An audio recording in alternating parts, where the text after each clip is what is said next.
Hello and welcome back to the Skies of Ardathas, our Tuesday night Dungeons and Dragons stream. Thanks so much for joining us. When last we left our heroes, let's see, the party was finishing their exploration through Morthalond. They fought a couple of scum, and then they found an individual who was, by all accounts, should be dead, but it looked like they had been transformed into a fishy type creature and was lying in a pool, just spewing telepathic word soup. And from there, they found their way down to the lowest chamber of the dungeon of Morthalond, where they faced Nakral and Aboleth. Long and difficult encounter in which we almost lost 3 PCs, but did lose 2 PCs. Both Tig and Squall were dragged down into the depths and actually across the planar barrier and to the Abyssal Sea, a plane that our players know all too well. And following that, the party kind of collected themselves, figured out what they were going to do, where they were going to go next, and resolved, after investigating the chamber a bit, to head back up to the surface, to the city of Steelcliff, and to their waiting airship, the Aether Wing. And no sooner did they return to the airship than they found 2 individuals waiting for them. No, not Squall and Tig, but Willoughby Kipling, an official sent by the King of Corwin, and his bounty hunter bodyguard, Thrycreen Crick. And that was literally where we left off, was just first sight. So we're kicking it right off with characters meeting each other. It's dusk, or it's sunset, I guess, at this point in Steelcliff. The city is still busy. You're not on the Aether Wing, but you're at the base of the sky pier that you would take to head up to where it is docked. And that's where you all kind of met each other, on the streets of Steelcliff. Before we go any further, I'm going to make an amendment to our inspiration rule from last time. So last time we added in the whole, if you roll a 1, you earn an inspiration that goes to the pool. I'm going to keep that. Changes that I'm making is I'm going to put a hard cap on it. Cap is 6, so we can't go higher than 6 inspiration. And also, if you roll a 1, you can't choose to forfeit the inspiration to re-roll. You have to take the 1, and you have to gain the inspiration in the pool. But other than that, we're going to go the same way that we've been doing it up until now. So, So anyway, like I said, you all approach the base of the sky pier, and you see Willoughby Kipling and Crick standing there waiting for you, waiting specifically for you. They recognize you as soon as they see you.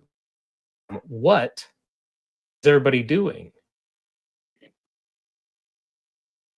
Crick is standing there completely motionless. I mean, you could confuse him for a statue, sort of. Yeah, motionless. so I have a question. Mm-hmm. How common are Thrycreen? Are we freaking the fuck out right now that there's a person? Or are we like, oh yeah, no, that's a Thrycreen? You definitely would have heard of Thrycreen, but it's very unlikely that any of you would have seen one before. They're, for the large part, or for the most part, they are pretty sequestered to their own section of the 7 realms. They don't live on a named realm. It's just a collection of desert floating islands in the northeast of the area. And people know they exist, obviously, and you know, there's been interactions between them and other people, but for the most part, they tend to stay to those islands. So you probably haven't seen them before, but you have heard of them. Okay.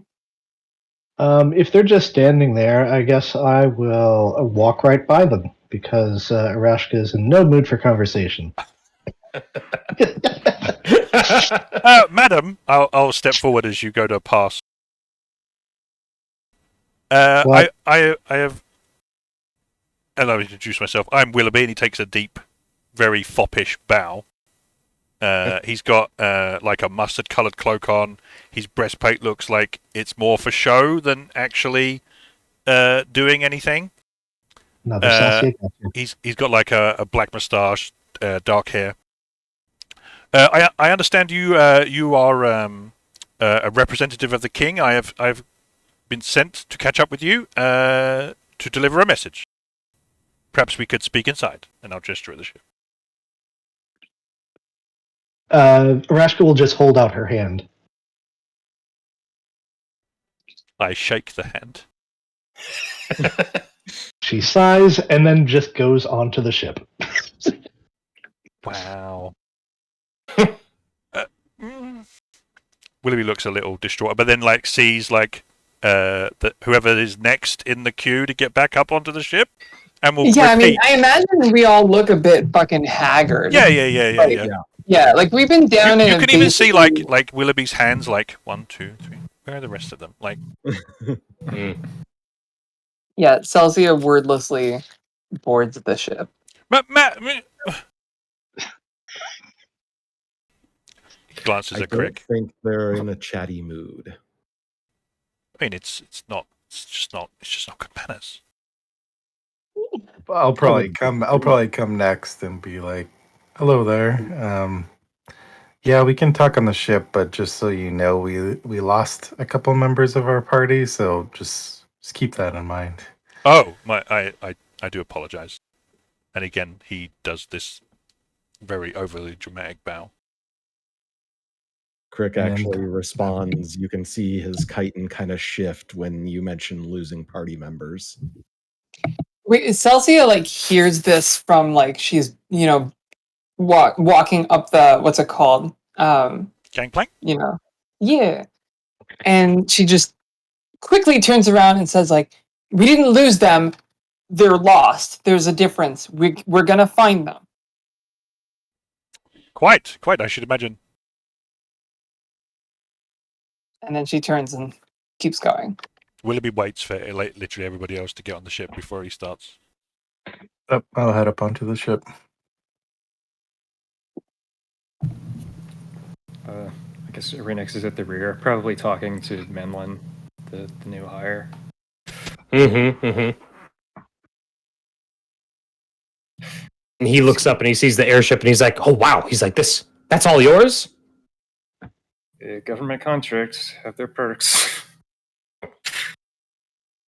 Well, you'd never catch me working for any government like that. No.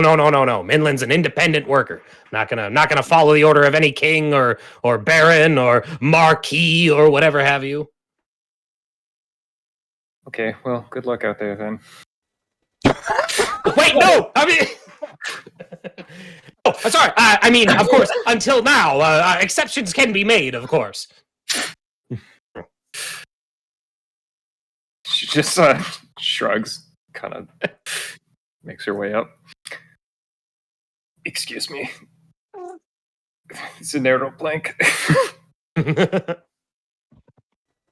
Right. Once everybody's on board, Willoughby would follow along. Crick will follow along and kind of keeping an eye out, like he's not entirely trusting of the crew yet, but Yeah, well, you're a bug man. racist. When you all return to the Aether Wing, the operatives that you had dispatched to help gain capital for the airship have returned, and so they are all there as well. Your airship is fully crewed and ready and awaiting further instructions. But perhaps our business can wait until you've had a chance to freshen up. Looking Celsia up and down. Well, is it urgent business? It is pressing, but not like sounds like he's listening to something. But not it wouldn't be a catastrophe if we were to take time to prepare and plan before jumping into the fray, so to speak.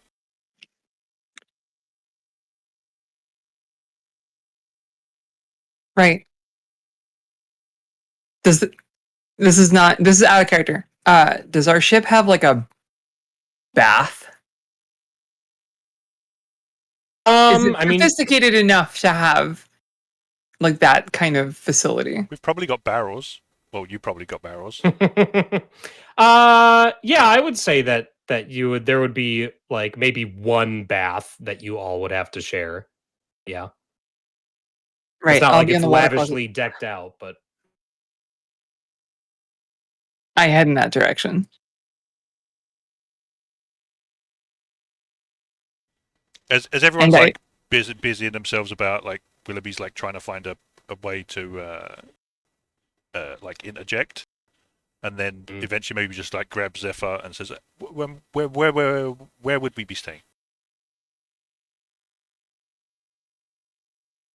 Well, I feel like I'm still getting used to the ship myself. But I guess just find a space on the deck out of the way for now until we're all ready. Quite so.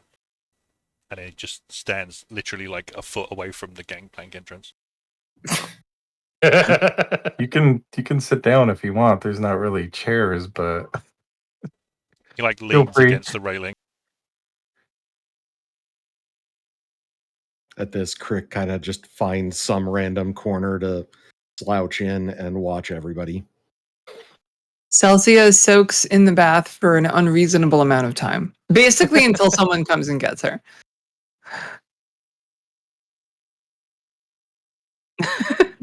I'm just gonna change to clothes that aren't blood spattered. Is and, Aerashka like obviously watching, or is it like subtle? Is it like as I'm scanning around, do I constantly, every time I like pan back to Aerashka, she's just staring exactly the same? Pretty much, yeah. Okay. After a couple minutes, Crick waves at Aerashka. She doesn't move.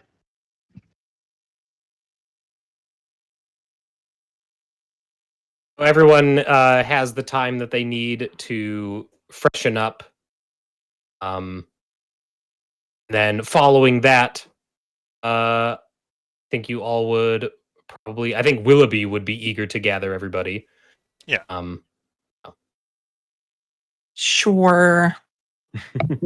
If you haven't I already, go guess. ahead and treat this as a long rest. If you guys haven't done that yet, so Oh yeah, that's refresh probably all a good your idea. resources.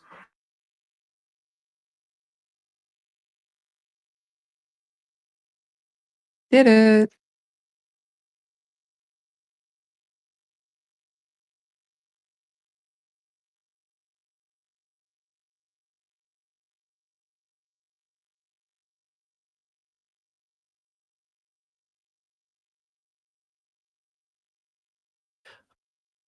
All right, then.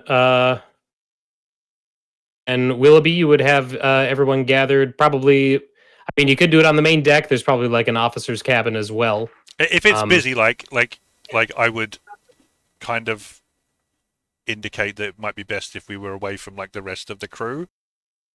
Yeah, then you can direct everybody to the officer's cabin, or they would direct you to there rather. Actually, I was going to say a little presumptuous. Yeah, he's trying very hard not to like just take charge. Oh, right. Unless anyone else would feel compelled to conduct this meeting, in a place where anybody could hear it, anybody on the ship. Barring that. Yeah, I think at some point in time, when Aerashka realizes that people are ready, she'll just say, "All right, come on, let's get this over with." So did you not even like go and freshen up? Are you still like? Oh no. Okay. I mean, you're obviously here. You need to do some business, so we'll just do it. Quite.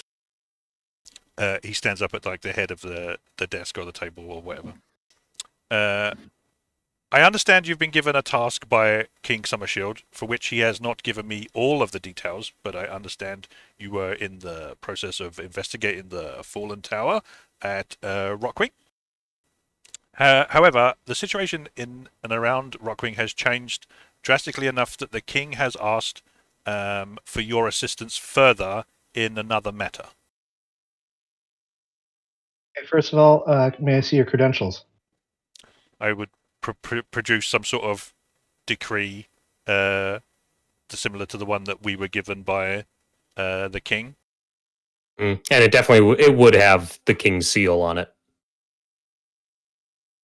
Do I need to take a 20, to look this over, just to make sure that it's legit? Oh, I think as soon as you see the seal, I think you would.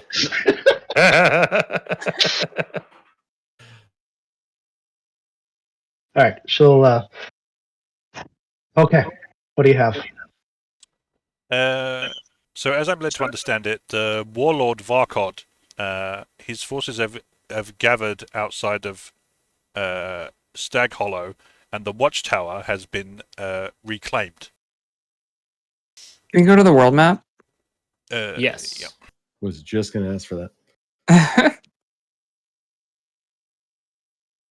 This is the place where we lead the beatdown on the Etten. Is that right? Correct. Yes. Yeah. Yeah. Not too surprising. We managed to take it over ourselves. Yes. Unfortunately, the warlord's reinforcement forces were considerably larger than we had anticipated. I can't see the map on my Roll20. Yeah, Yeah, same. Yeah. I don't think we've Oh, gotten there yet. I changed my own view and forgot to Of take the play. course you did. There we go. Unsurprising. I'm just kidding. Stag Hollow? Yeah. There it is. Oh, that place. Yeah. Yeah, I know. Yeah. So the matter You, of you're talking about the warlord who lives in Rocknock. yes, Nick. I'm familiar. So originally, after you assisted Stag Hollow in the Broken Tower and Grixburg, the king repositioned soldiers who had taken over Grixburg to protect Stag Hollow, and another. Where's Northaven? Oh, another contingent were taken to reinforce Northaven. However, the forces that arrived from the warlord were airborne. Wyverns, Hobgoblins, and has made the defense of this area now much more precarious.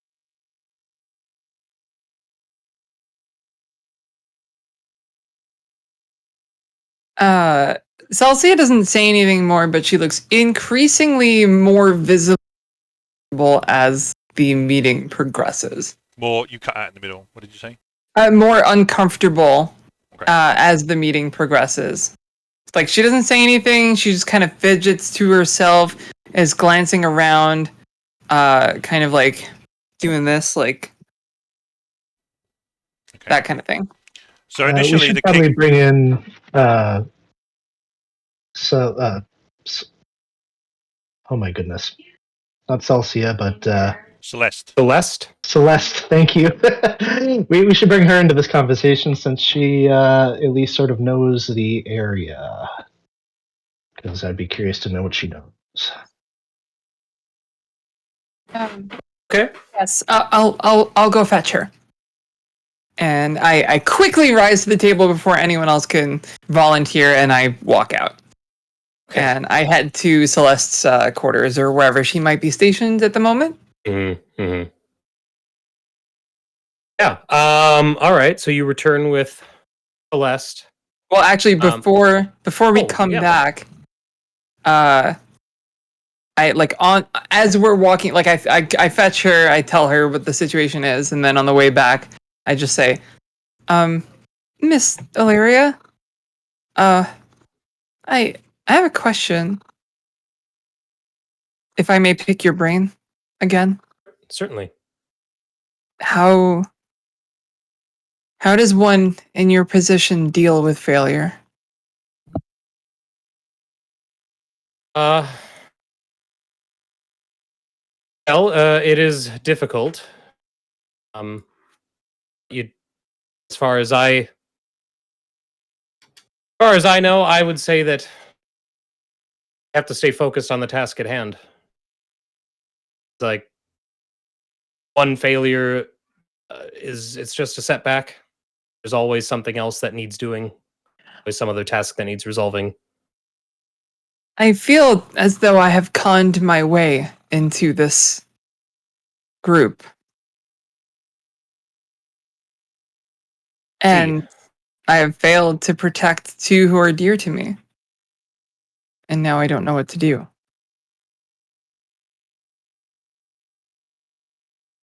One difficult lesson that I had to learn, which it seems like you yourself are struggling to come to terms with, is that you cannot protect everybody.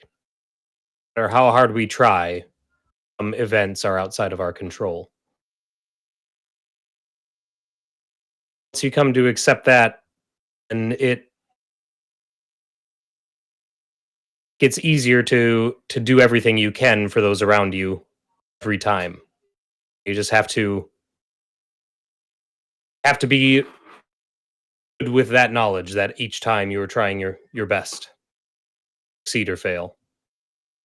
Right. Okay. Thank you.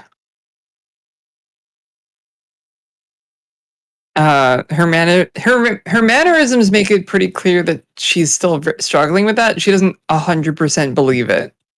But nonetheless, she escorts Celeste back into the chambers and takes her seat.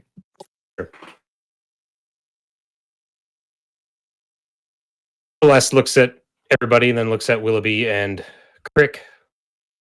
And she's like, I'll introduce her. Like, Willoughby, Crick, this is Celeste O'Leary, the Crescent Knight, one of the Order of the Seven. Who isn't familiar with one of the seven, takes a massive bow. She's like, that's not necessary. Been told that you have an interest that forces from Rocknock have been mobilizing. Indeed. They have returned to the area of Gricksburg and Stag Hollow and the Broken Tower in much greater numbers and with their aerial force.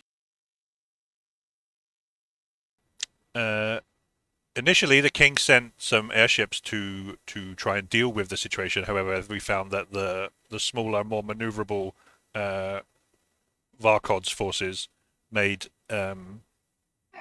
our airship advantage, say, less than ideal. We're now kind of held in a stalemate where our land forces are unable to siege the tower or push deeper into the warlord's territory, and our army are unable to take the tower by air. So what do you expect 4 people to do about that? Well, I mean, we would not leave you entirely without assistance, but the king believes that you have proved yourself quite capable, and that your smaller force will be able to disrupt the warlord's forces enough, either cutting off the head of the snake, so to speak, or allowing suitable distraction enough for our land forces to press the advantage.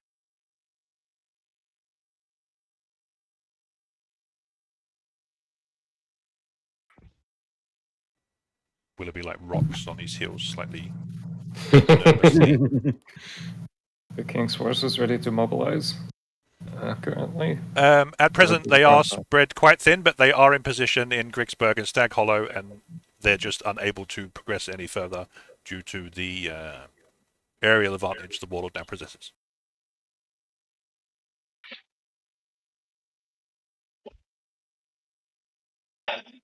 Well, I do want to help, but I think it's worth saying that we're not soldiers necessarily. Well, at least not all of us. I'll look over at Celeste.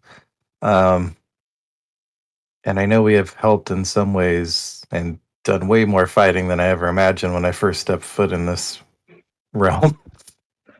But we're not necessarily soldiers, if you know what I mean. So I don't know. Is the king sure that this is where we should be? The king still understands that your first priority is still the falling of the tower. However, he believes that while it's possible, it's not clear that we will be able to achieve victory in a timely manner, and this situation may spiral out of control for a very long time.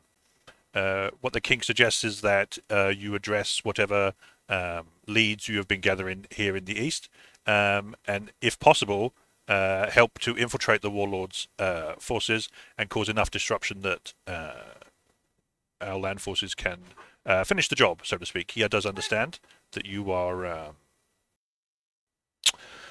for want of a better word, mercenaries, and owe no real allegiance, but he would consider it a great boon, and would probably save many lives in the process if you were to, help this situation resolve sooner rather than later.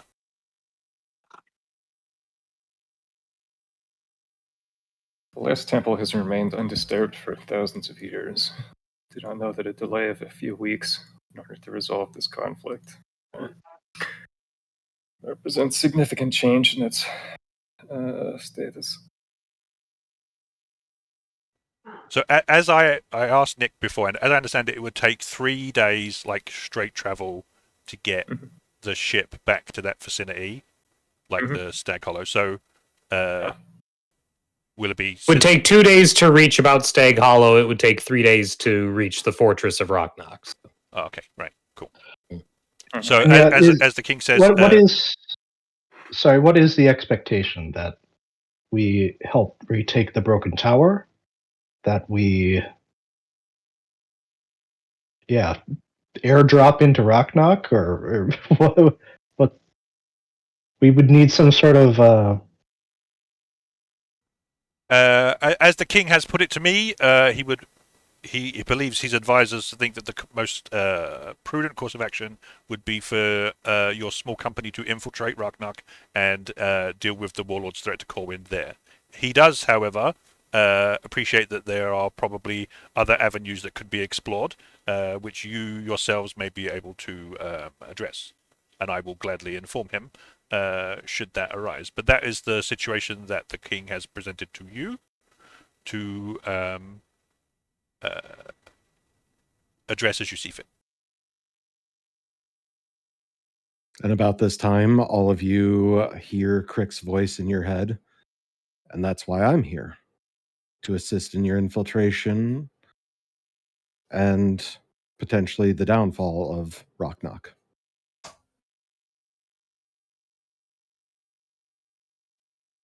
Is that like clear to us where that voice is coming from?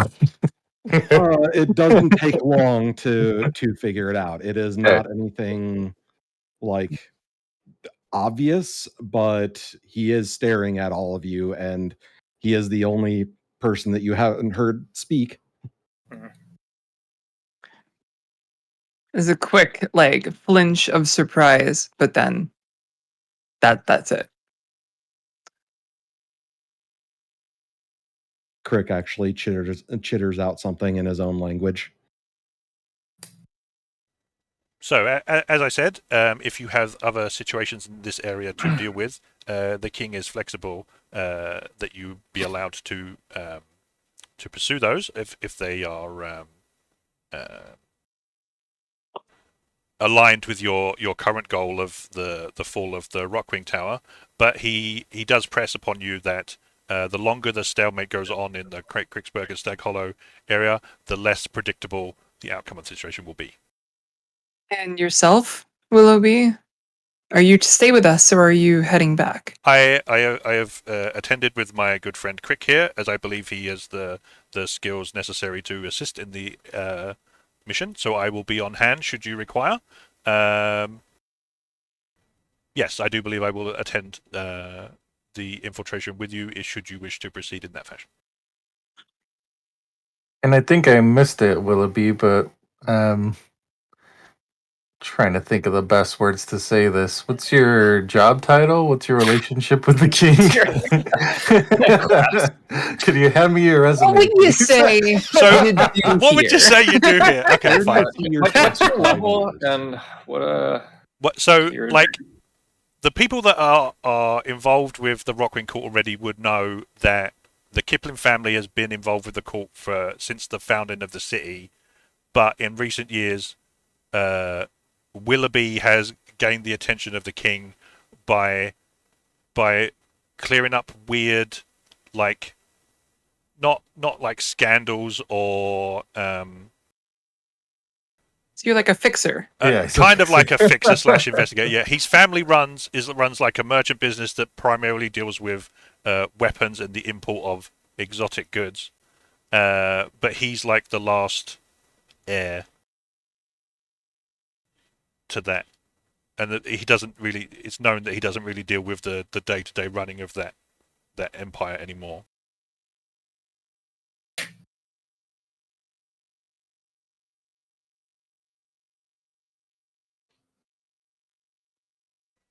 Well, I to everybody individually.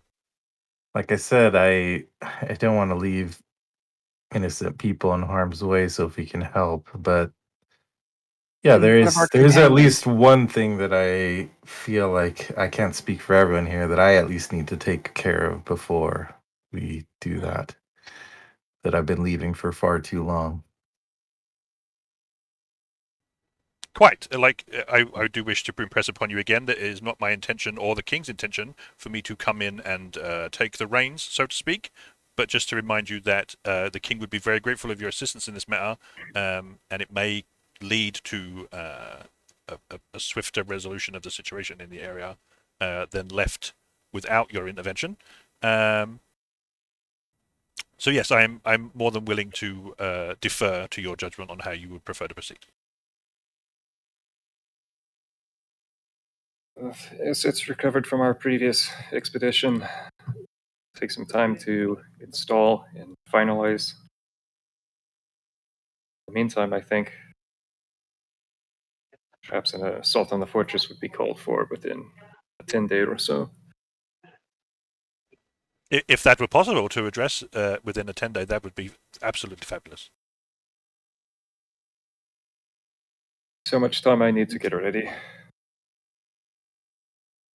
If there's anything I can aid you with, please let me know. If it's Can you feasible- wield? I didn't hear you. What did you say? How are you with welding? Acceptable.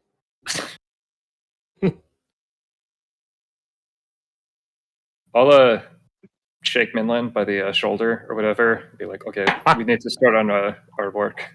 And then, Crick, if you feel my thoughts. So we're going to start on like repairs and development of stuff, but in the meantime, anyone else votes for whatever timetable they're comfortable with. Sure. But that's just what. Yeah. I think at this point, Celeste would turn to Celsia and would say, Miss Rose, if it is possible, I would request that when we move on the fortress, that I am part of the infiltration team. Perhaps you could just take my place. Maybe I should just go back to my estate. I don't think that would be necessary. You're the one among us who has the experience and the wisdom and the power. Did I remind you that you saved me? Circumstances? Still how things played out. We'll cross that bridge when we come to it, but if it is possible, I would like to be part of the team. You are, of course, always welcome. I need some time to think. If you'll excuse me, and she gets up and heads up to the deck. Like Willoughby bows, even though Celsia's not noticed, not looking in that direction. She turns and curtsies. Oh, because she is a civilized folk. Just a little detail thing, but do we have what's our rooming situation on the airship? Are we all bunking together? Are there like small individual rooms? I remember asking this. I don't remember. Yeah, I've kept it. I've kept it purposely ill-defined. So if you like, if that's something you all want, is your own individual bunks, that we can have it be that way. If you like the idea of people sharing rooms, we can have it be that way. Like, I haven't defined it specifically for the purposes of letting us follow whatever leads or developments we want. I would assume that. Well, I guess I don't know. I would assume that we'd be at least like 2 to a room. Yeah. Sure. Okay. I have a cot in the workshop.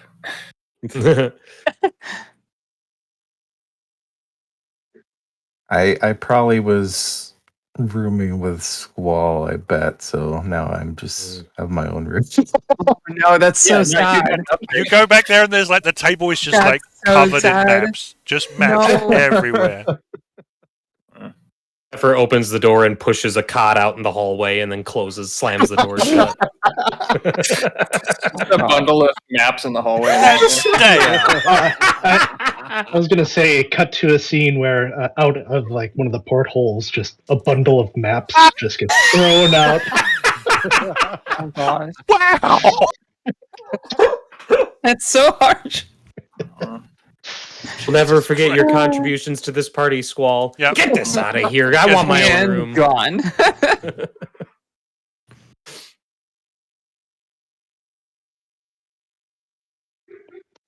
If that does it for that scene. Josh had requested close quarter scenes in which I pair people up. If we do a close quarter scene, do we want to do it that way, or do we want to roll and see who gets what? I think the pairing pairings. Okay, I think that works simply because if we get Crick and Willoughby together, that kind of defeats the purpose of this sort of integration RP. So,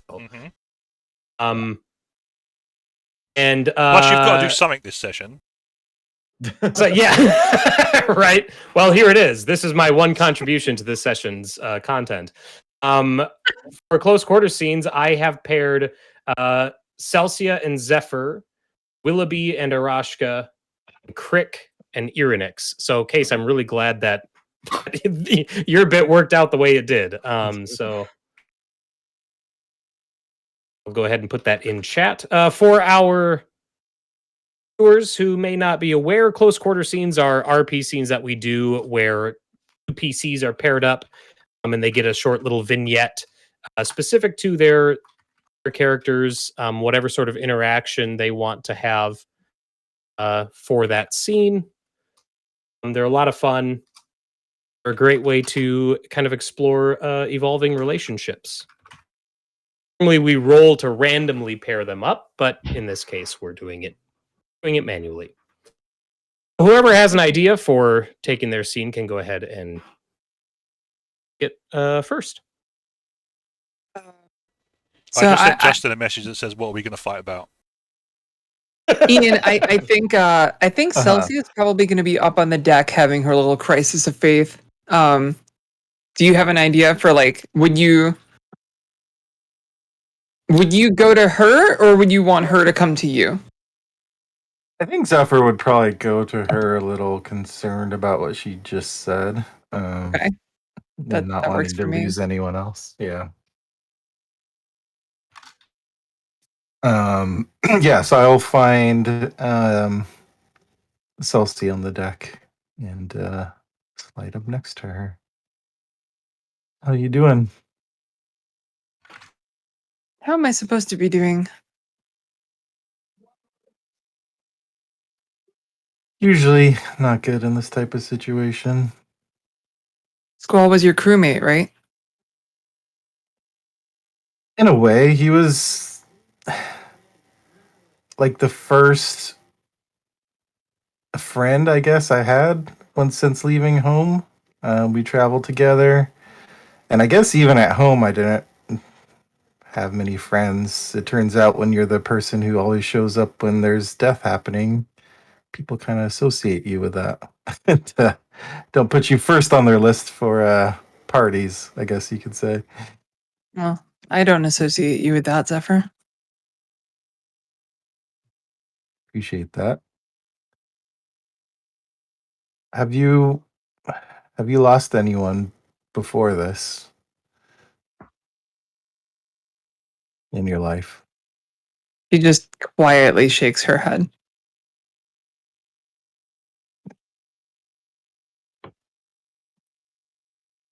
My brother had a horse. It was a young, I don't know much about horses, out of character, so I'm winging this. It was a young steed who we had to put down after an accident. That's the closest I've gotten to the concept.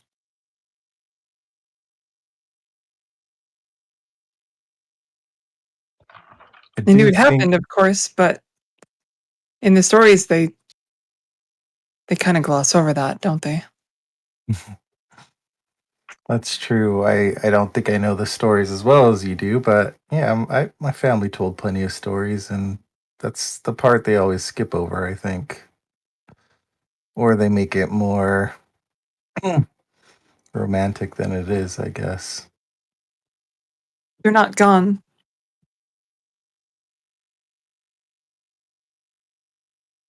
Not yet.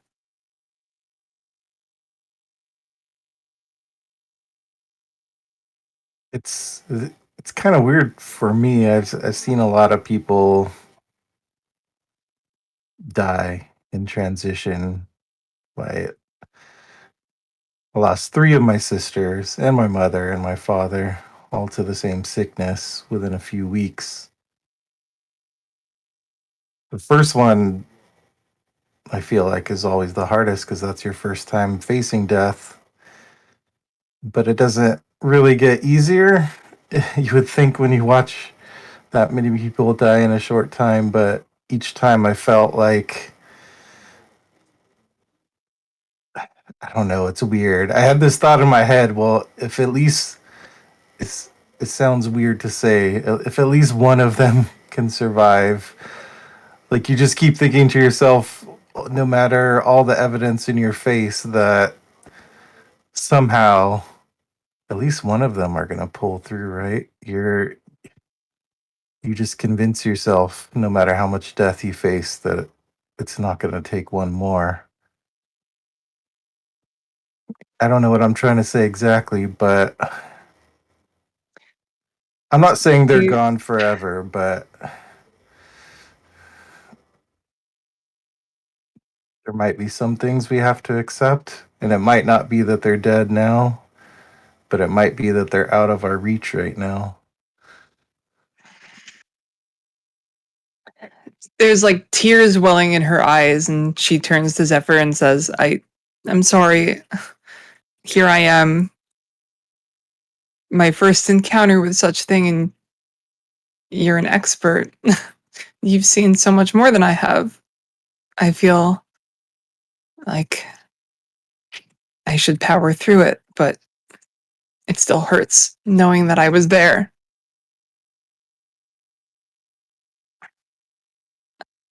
I just don't know what to do with that. I don't know who I am anymore.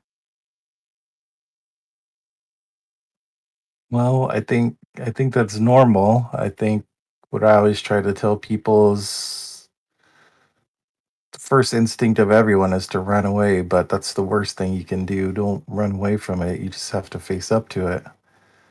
It's And not that I want to run away, but Celsia Luminaire Rose, Knight of Estrella, she would not let any of her friends die. But that's not who I am. Not really. I'm just a little girl playing make-believe. well, at the end of the day, you're not a character in a story. Like we talked about, those characters, they don't have to deal with it, but you're something more than that. To be a hero in the real world is a lot harder than being a hero in a story, because you do have to deal with those things. The one thing that everyone loses someone thinks is that there's their fault no matter what happens. It could be a rock falling out of the sky, a freak accident, and killing someone they love, and they're still going to feel like it's their fault somehow. It's just how it is. But death is never anyone's fault unless you actually kill the person yourself, if it's a murder. But otherwise, I mean, we were all there. There was no way we could reach them. Maybe we could have done things differently, but Maybe if I was stronger. Maybe if... I don't know. Thank you, Zephyr.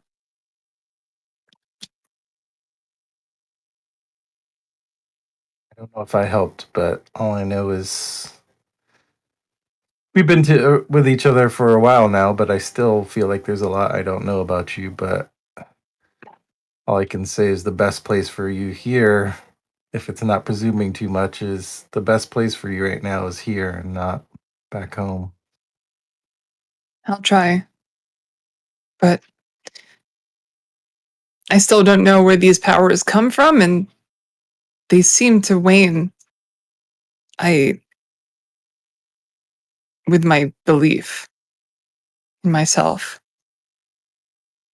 So I'll keep up the act a little longer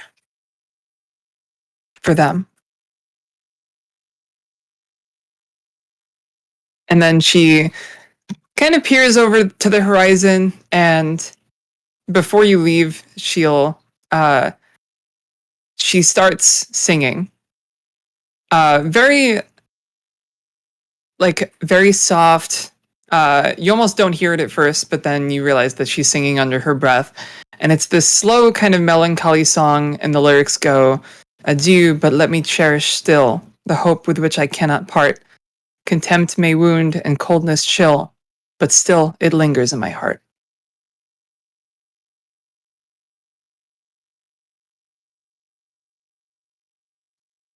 Nice. All right. We're actually going to take our break there since it is 8 o'clock.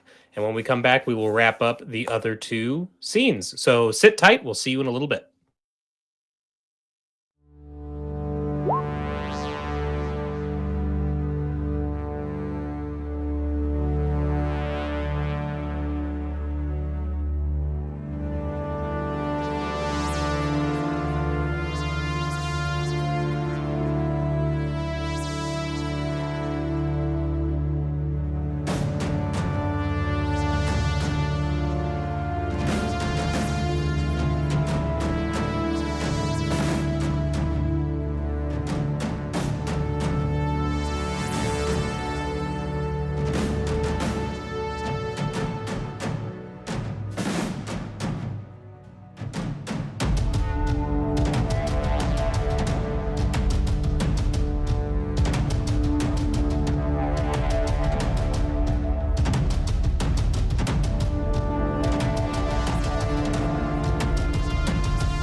And we're back. Thanks so much for sitting tight. We're going to continue with our close quarters scenes. So between Willoughby and Aerashka, or Crick and Irynyx, who would like to go next? We can go, Justin. Okay. Oh, I was going to do rock, paper, scissors. Oh, yeah, we can go. Okay, so I think after being dismissed, like, Willoughby would, like, just hang out on the, like, stowy stuff in the whatever room has been assigned, and then, like, just hang out on the deck as everybody's busying themselves to leave. I think probably what would happen, actually, before you even get there, is that... Roll for initiative. You open the door to your cabin, you walk in, you close the door, and Aerashka's right there. What? Creepy. And also, I'm just going to preempt this by saying I've casted Detect Thoughts, too. You know. Okay. Yeah. Good. Okay. And it's up to you if you want to roll it, or if you want to just refuse it or accept it. No, I don't you get care nothing. anyway. I get nothing? Okay. Nothing. Cool. Nick, would I know that has happened? I was just wondering how the way Detect Thoughts works. The way Detect Thoughts works is there's two phases to it. The first is you're only looking at surface thoughts, and that's what I would be doing. Right, you get absolutely nothing. You don't have a single surface thought? Nope. I'm looking at it right now. So there's a vocal, somatic, and material component. So here's the thing. I think this is what it would look like. Aerashka would tell that Aerashka casts a spell. Not if Aerashka casts it ahead of time. Yeah, I would have cast it. That's true. Okay, all right. So that first part, you don't know someone's reading your thoughts. If you delve deeper into their thoughts and they fail and they succeed the save, then they know. Right. Aerashka wouldn't get anything at any level. That's weird. I'm reading another thing to see if the interaction would mean that Dave would be aware of it or not, or Willoughby would be aware of it. I just imagine Willoughby's surface level thoughts as the psychic equivalent of white noise. Yeah. This whole it's the theme song to Seinfeld. Dave, it doesn't say anything about you being able to tell if someone's trying. Yep. So. Did I come into the wrong room? Is this what you're really here for? Yes. How did you know we would be here? Well, that the king informed me that he had employed some magical means. How did you get here? Nick, how did we get here? Nick, how did we get here? You definitely would have taken like a transit airship. Yeah. Okay. Buy another airship. Is it still here? Would it be still docked, or would we have waited, or? You probably would have had to wait a little while for them to get back. Okay, cool. You know what I mean? Buy an airship. Yeah. Buy airship. Yeah, that's the ticket.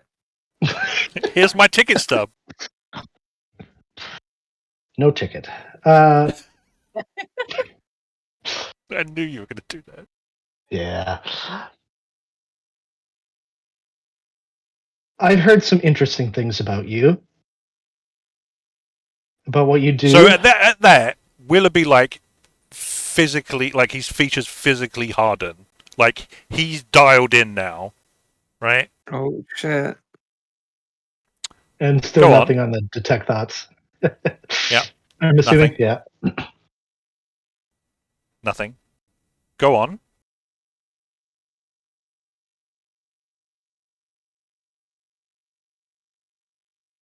I just want to make sure that you aren't here to mess things up even more than they already are.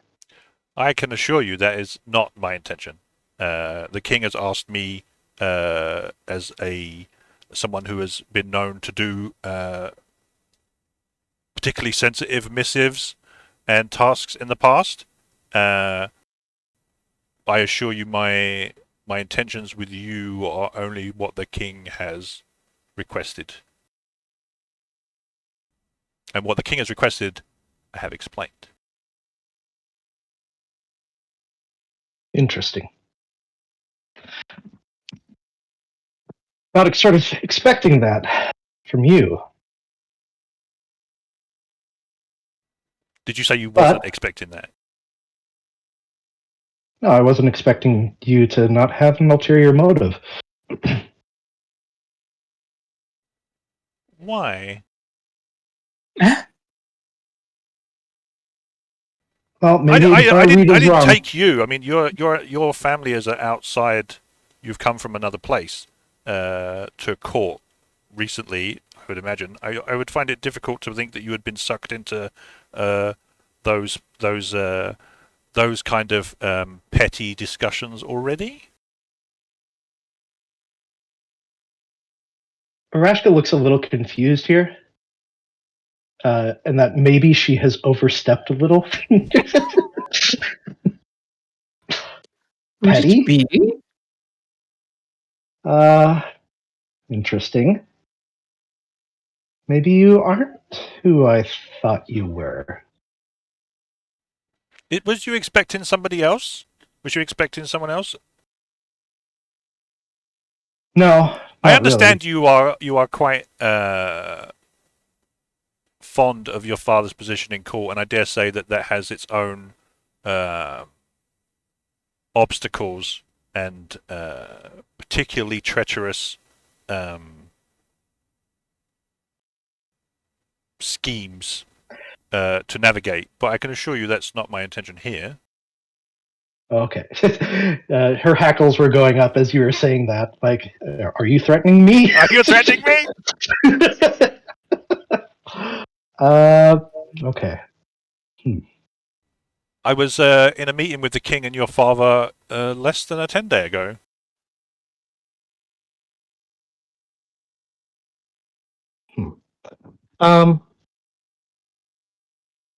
Aerashka's a little flustered now, but Right, so Willoughby senses you're on the back foot and presses. perfect.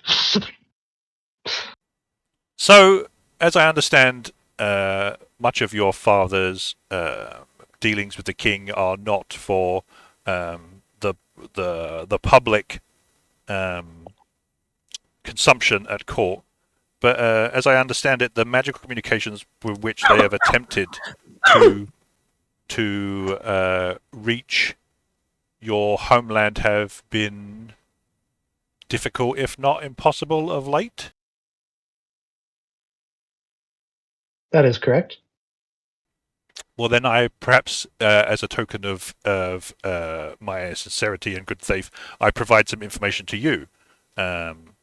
Your father, Emmond, and the king are planning an expedition into the Underdark in order to address the situation by which you can no longer communicate, and you have been cut off, so to speak, from your homeland. For which my enterprise, my family business, has agreed to assist with supplying that endeavor.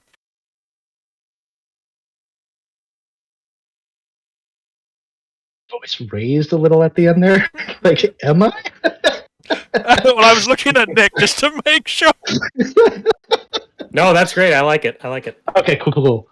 Aerashka will blink and she'll say, okay. Okay, still doesn't explain everything about you. But I can take you at your word, maybe. I mean, if we Maybe. knew everything about one another the second we met, life would be very uninteresting. I suppose so. Well, we are both working for the king. Indeed. So maybe I just took this ill-timed introduction a little more than I should have. Right, so Willoughby, like no pretense, visibly like softens and almost becomes like slightly nervous at that, I do appreciate that this is probably it definitely could not have happened at a worse time, and I do extend my apologies for your losses.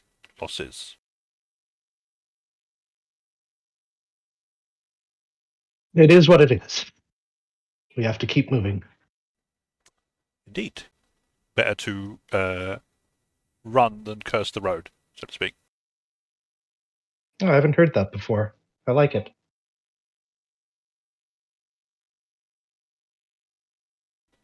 Chat is heckling me. Leave me alone.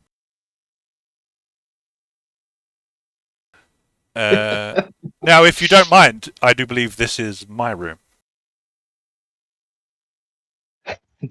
She'll say, "It is your room Damn, shots for the fired. time being." Oh, of course. Sure. And she'll just smile and nod and leave. And I like it's probably the first completely genuine bow you've seen Willoughby do since you've met him. As you leave. Cool. Very cool. Right, Crick and Irynyx. I'm gonna have Minlin in there just for the beginning here.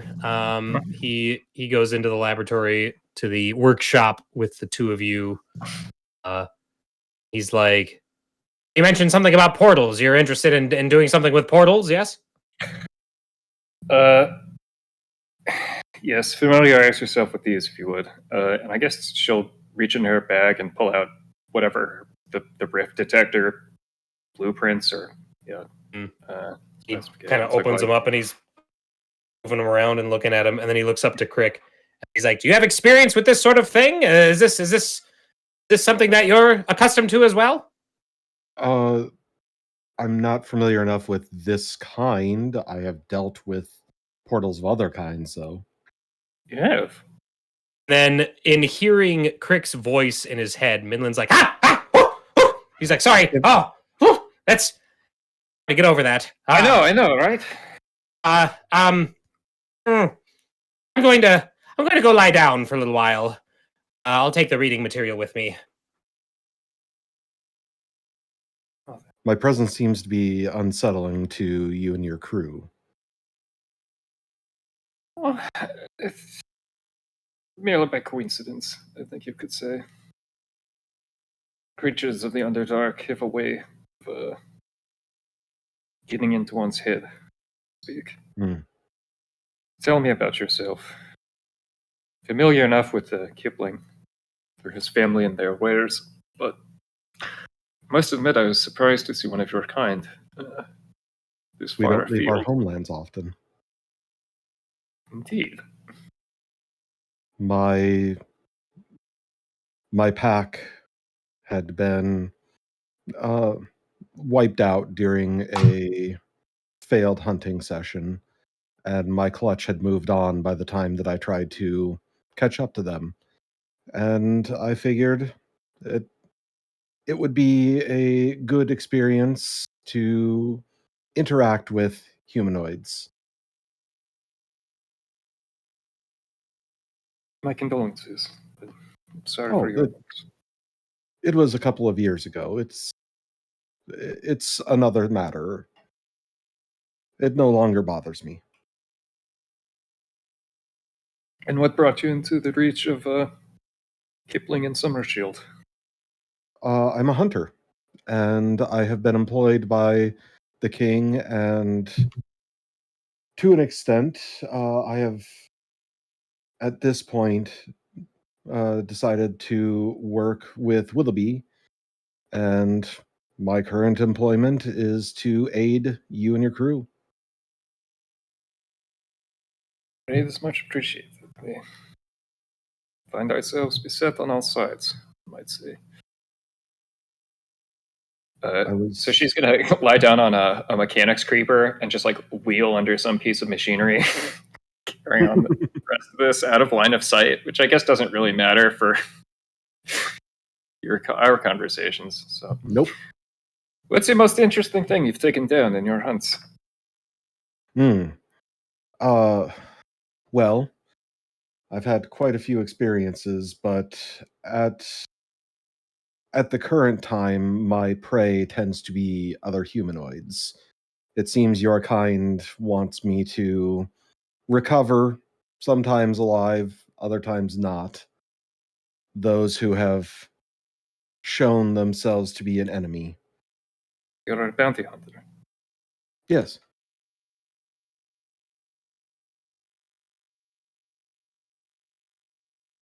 We were somewhat self-described as mercenaries above decks, though I did not consider our mission as one as such. I am, to the best of my understanding of your culture, I would be described as a mercenary, yes.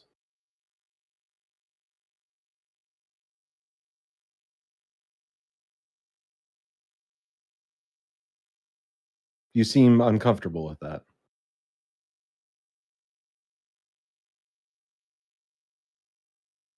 We went below ground with more people than we re-emerged. And I would feel it's a poor rationale to have descended to such depths purely for mercantile purpose. Maybe it's not an evaluation that I can provide for myself. Maybe it's just a cultural barrier, but I don't understand why being mercenary is a bad thing. You're trying to make sure that you are continuing your existence and you are being paid for something that you are good at. In my case, that is hunting. In other case, it may be something as simple as baking or building or whatever it may be. You are, in many ways, mercenaries.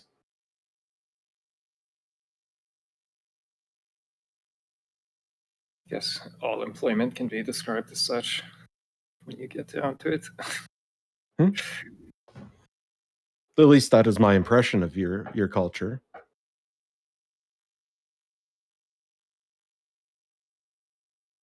What do you make of this? And she'll produce the treant heart, come back out from under the machinery, like clear off space on the tabletop. So it's one of our boons that we've recovered from the dark. I believe it will provide us some manner of reassurance in our upcoming efforts. But the creature from which this organ was attained, we never confronted it ourselves. Do you take anything from those that you hunt? Or Well, I take only what is asked for proof of retrieval or kill. This is not something I've encountered before myself, though. do you take pride in your work? Not really. It is something I do. I mean, I enjoy what I do. I enjoy being able to exercise my skills, grow better, stronger, faster. Sort of improvement is a motivation I can certainly support. Well, you never really answered my question. What was the most interesting quarry tackled? Interesting as far as I am concerned, and it may not be the same for you or any of your crew, but it was actually a uh, attempted assassin. He went after a mayor, and I was asked to track him into the woods, and he was quite an adept quarry and nearly led me into a trap that could have ended me. Once confronted directly, he was easily felled and brought back to town, but that level of intellect intrigued me. It's not often that you find somebody that is able to so adeptly point out your weak points.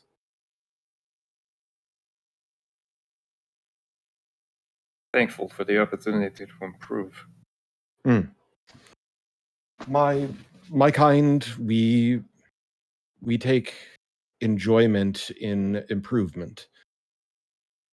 We're so close with our clutches and our packs because we complement each other. When one is not as skilled in a particular skill that others find useful, we openly teach each other. And sometimes the best way to teach somebody is to show them they can't do it. Sometimes this is the cruelest lesson one can learn. Cruel in some ways, kind in others. Very well.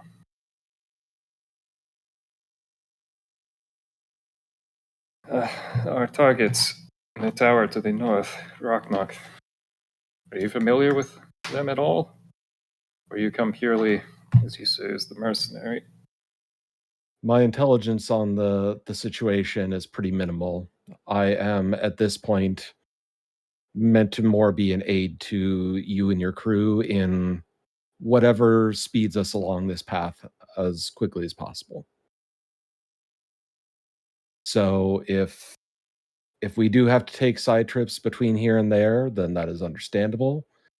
But my role in this is to make sure that you all get in and out.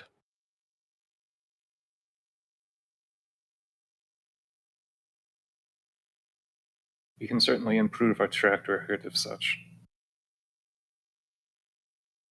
Welcome to our crew. Thank you. And the tone of voice in your head is a little confused, but it seems genuine enough. And Crick goes about collecting tools and whatever Irynyx needs. Mm-hmm. Cool. All right. Awesome. From there, we have, I mean, you guys are free to choose your next destination. If you want to take like a 10-day or whatever for downtime, you're free to do that. You also have your specialists that need to be reassigned for any operations you want them to go on. As a reminder, they can all also be taken on adventures as sidekicks, so the ones that you assign won't be available, sort of thing. But we can discuss that now and see what everybody is feeling on where to go and what to do.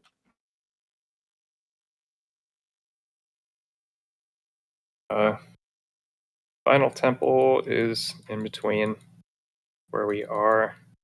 Rocknock. What else do we need for the rift detector?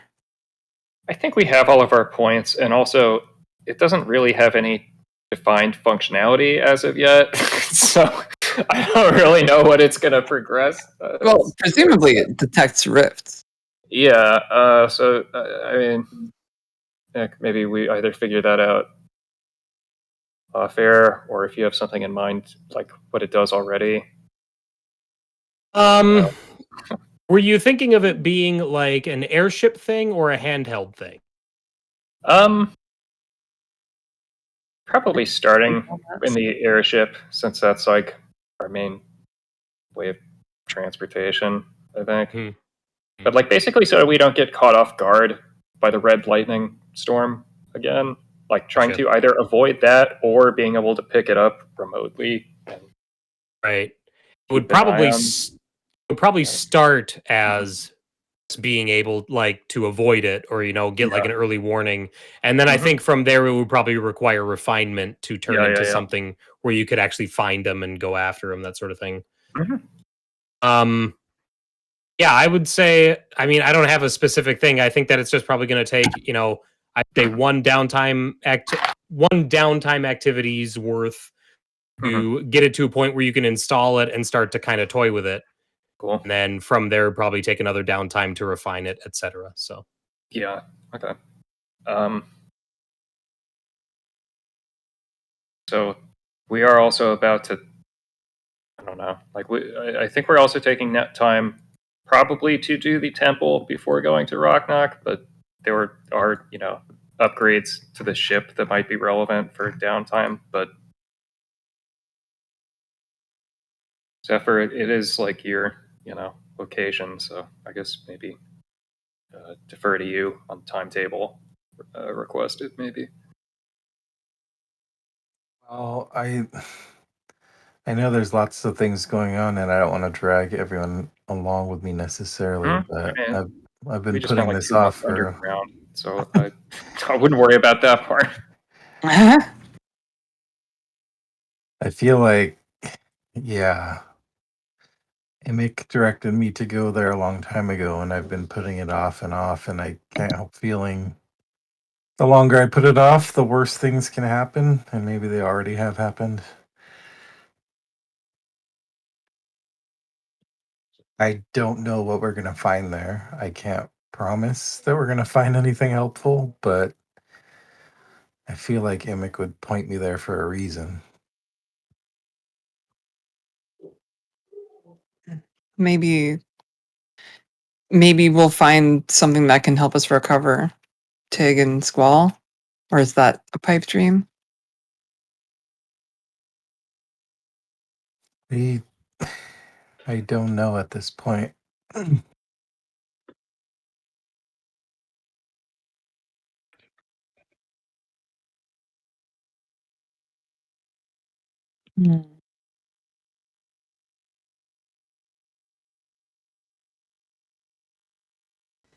If you guys are having this conversation like as a group, Willoughby would want to know what the temple is.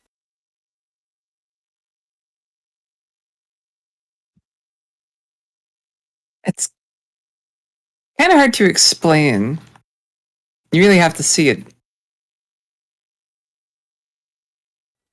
And you think this is somehow connected to the falling tower at Rockring? We don't know exactly how, but I think so.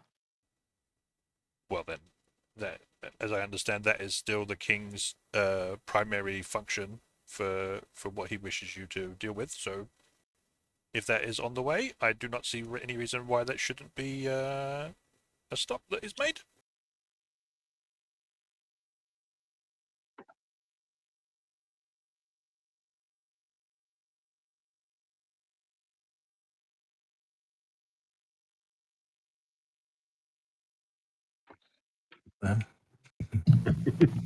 okay. And silence. Oh, So, Unless anyone has any big objections. okay. So is the plan to go? Oh, go ahead, Justin. Oh, I was just gonna say, I think Aerashka is just sort of. She's not really talking to people right now. As a player, I really want to go to the temple, but she doesn't think that that's a great idea. So. Sure. She doesn't want to talk to people If there's unless she sneaks into their room first. If there's no hope of discovering another rift to reach the Abyssal Sea to find Tig and Squall, then I suppose the temple is just as good an option as anything else. And it seems like if it's something that is skipped, it would distract the crew. So, seems like a good idea.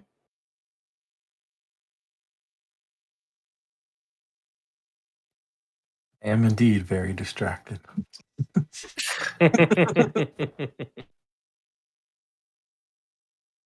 Okay, so the plan is to head straight there. I think so. I mean, it looks like it takes a day or so, like 2 days to get.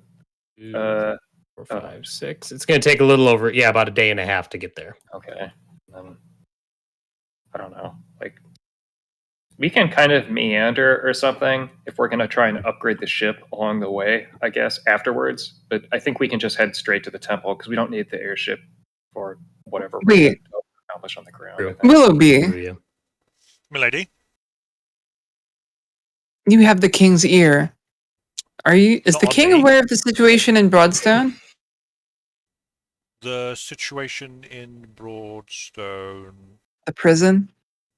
I'm familiar with the prison. There is a situation in Broadstone. Wait, did you guys did we report back that to the king or no? We did. I don't remember. Did we send like a message or something? Yeah. I thought we were. I was thinking of. I wanted to go back to Rockwing. We decided to press on to Steelcliff. I thought we did something. I thought we sent Did a we send courier one of or the something. one of the operatives on the Yeah, ship? one of the guards. Yeah. I think one of the guard who was sort of friendly to us. Right. Mm-hmm. Yeah, Oh, my that's favorite right. Yeah, one. yeah. So I would say that Willoughby is not privy to that particular situation that the king is dealing with. So, yeah. Okay. Let's just. I wasn't aware there was a situation in Broadstone. He says inquisitively. You could say that. Would you care to elaborate?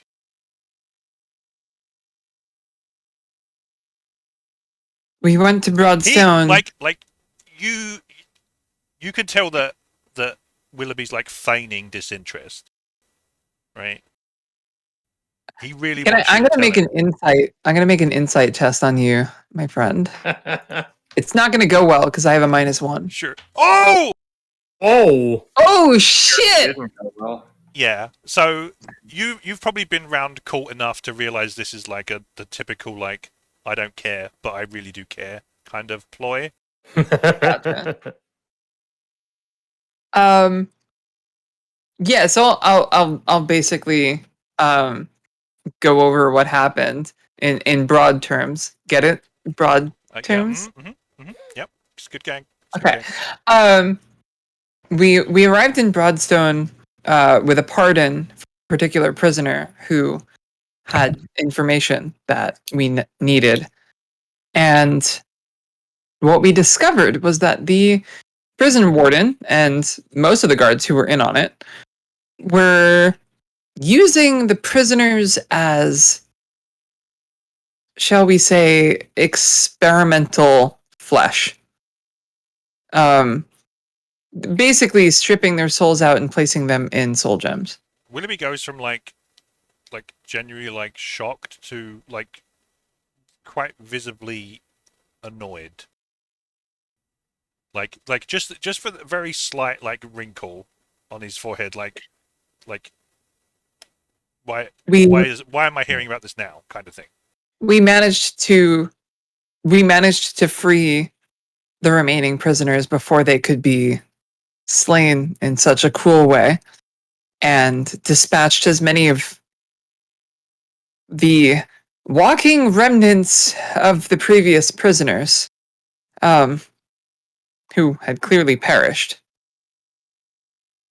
But we were forced to flee in the end, and the warden escaped. Well, I can see now why the king has charged you and your company with such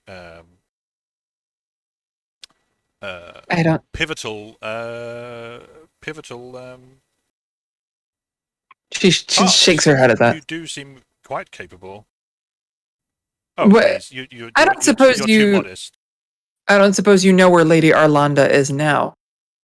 The warden of Broadstone Prison? Nick? I would say you would not, no.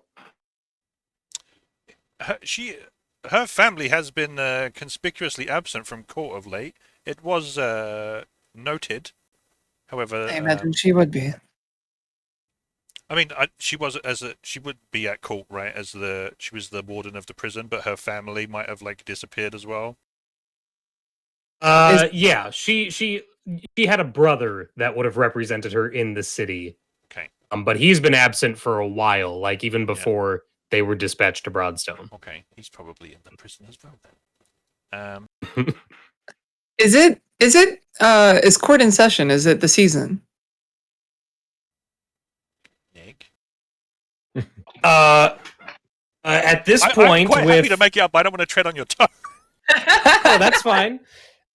These are questions I don't necessarily have like predetermined answers for. So I think, at this point in Corwin's sort of situation as a whole realm, like, you know what I mean? Like they're almost preparing for open so I think it'd be like conflict an with the emergency Fulcrum, session, so- maybe, if it wasn't. Okay. Yeah, session. exactly. That's what I figured. Yeah. So basically, she leans in and is Lord Starling there? I believe so. I must admit, I don't recall seeing him specifically. Why would you be interested in Lord Starling? Like, literal disgust in his voice. No reason. Just Because it's not common knowledge, right, that you are violent. no. Right? Okay, yeah. No. Just call it a curiosity. And she'll That kind of shall. sit back down.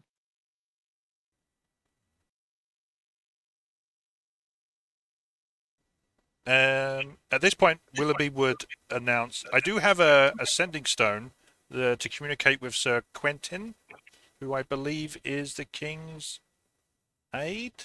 Who is he, Nick?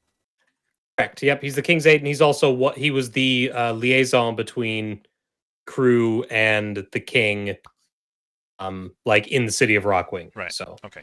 So, with your permission, and in the interest of transparency, I would like to use said device to inform the King that you are, at least for the time being, accepting of his recent update to your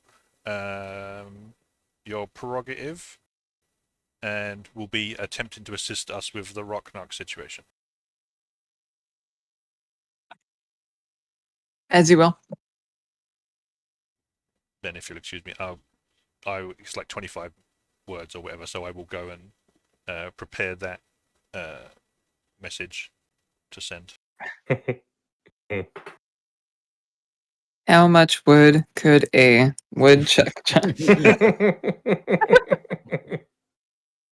I need some fresh air. And she'll just like suddenly from out of nowhere just kind of stand up and heads up to the deck.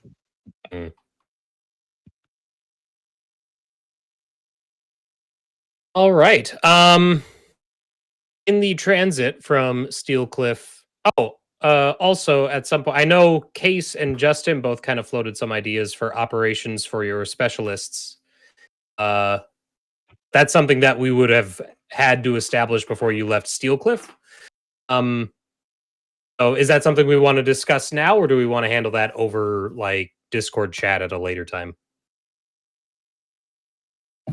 If we are going directly to the temple, I don't think that the assignments directly interfere with them. Well, I mean, like, I'm assuming that we're having them install some stuff for the ship, unless we really just want to do more wealth, whatever they're doing. You do have enough wealth to get an upgrade for the airship. Yeah, it one wouldn't upgrade, be yeah. active until. I mean, that's fine. I don't think we need any of the upgrades for Right. the impending efforts, like at What? least until the attack on Rocknock. But What? what? We need upgrades. It's the whole point of having the an upgrade upgrade. tree. Every It's upgrade. a tree. That In you case no, of I- saying I- you don't, I know. you don't need them for the temple. The For temple, the temple, because as far as I know, that's not like we don't need to do like a strafing run on the temple with this airship or whatever. Like, That's what you say now. We don't know that. yeah, I'm fully prepared to eat those words like next session or whatever. Like, Right, So yeah. suddenly Yeah, we no, see a blind white dragon coming at us. yeah, I don't know. We can afford one of them. We got an ass load of gold. Also, the wealth replenishment. If one wealth only equals like 1,000 gold, we can only restock a wealth 1,000 at a time, like every 10 days. Doesn't. I don't know. yeah, I came up with that rule Yeah, before I dropped like 17,000 gold on full you dragon guys, horde so- on us. Yeah, like yeah. okay. We can keep it abstract. We don't need to have a. Yeah, I think we can I think figure it out. I don't know. Like, Later. if specialists work on one upgrade, we do another upgrade on the way up there. I don't know. Anyone else have? We anything? don't have enough for two. Well, I mean, if Nick wants Costs. to, Oh, transfer gold into resources? Or, I mean, yeah, well, yeah. he has established that one wealth is about 1,000 gold, but we picked up like 40,000 gold or something at once. Yeah. We can discuss this off camera too. Yeah. Okay. Mhm. Shall we to the temple away? Shall We we to the shall. temple? Now, the only indication you have on the temple's location or of the ruins location are abstract mosaic maps. You kind of gotta it's not a direct let's get there. Like you're gonna have to kind of get to that general area in the forest and then find your way there on foot, essentially. Like the foliage coverage is too thick to see anything, from the air. So what we're going to do. No one has fireball yet? Does anyone have fireball, man? Excuse me? Clear Do I out the want to trees. know why? We're down to one full caster, I think. So. Yeah. Oh, I'm sorry. No, we have two. I'm sorry. Oh, two, yeah. Bard and Cleric, yeah. Definitely gonna I miss know all I don't the count. area I know I don't AoE control stuff. No. But So what that's going to look like is the airship is going to position itself, and drop you off at a place that you think is a good starting point, and then we're going to do a skill challenge to determine the speed and how much effort it takes for you to find your way to this ruin. Like again, using a general map. So map. As a reminder of how that works, everybody can whatever skill they want to use as long as they can describe an appropriate use for that skill in navigating the forest, and then make a roll, and we will total up everybody's rolls, compare it to a set of brackets, essentially, and whatever the group total lands in will determine the success of that. Does Before we do get a scene close before to there, yeah. there's... Oh, sorry. What were you saying? I was just asking if you wanted to do your scene before or after we get off the ship. Yes, there's something that I'd like to do before Certainly. we arrive. By all means. Okay. So, Violet is up on the deck, looking out over the land as the ship moves across the clouds. And she just kind of she doesn't kneel in prayer, but like a prayer-like motion. Closes her eyes and just thinks to herself, Estrella, whatever you are, if you're out there, I know you're not real. I made you up. But there's some guiding force helping me. Whatever you are, I don't care if you're a god. I don't care if you're the divine engine. I don't know what it is. I don't care. Just watch over my friends. Make sure that they all get out of this okay. And if you can find Tig, and if you can find Squall, keep watch over them as well.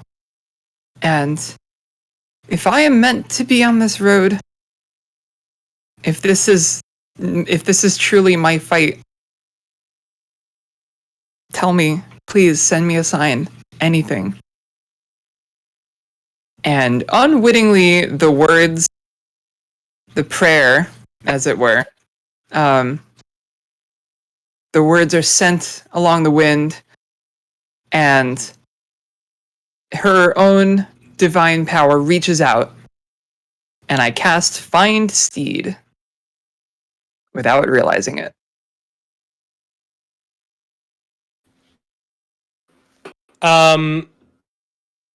Much to I guess I don't know if Celsia would be genuinely surprised or not. I'll leave that up to you. But yeah.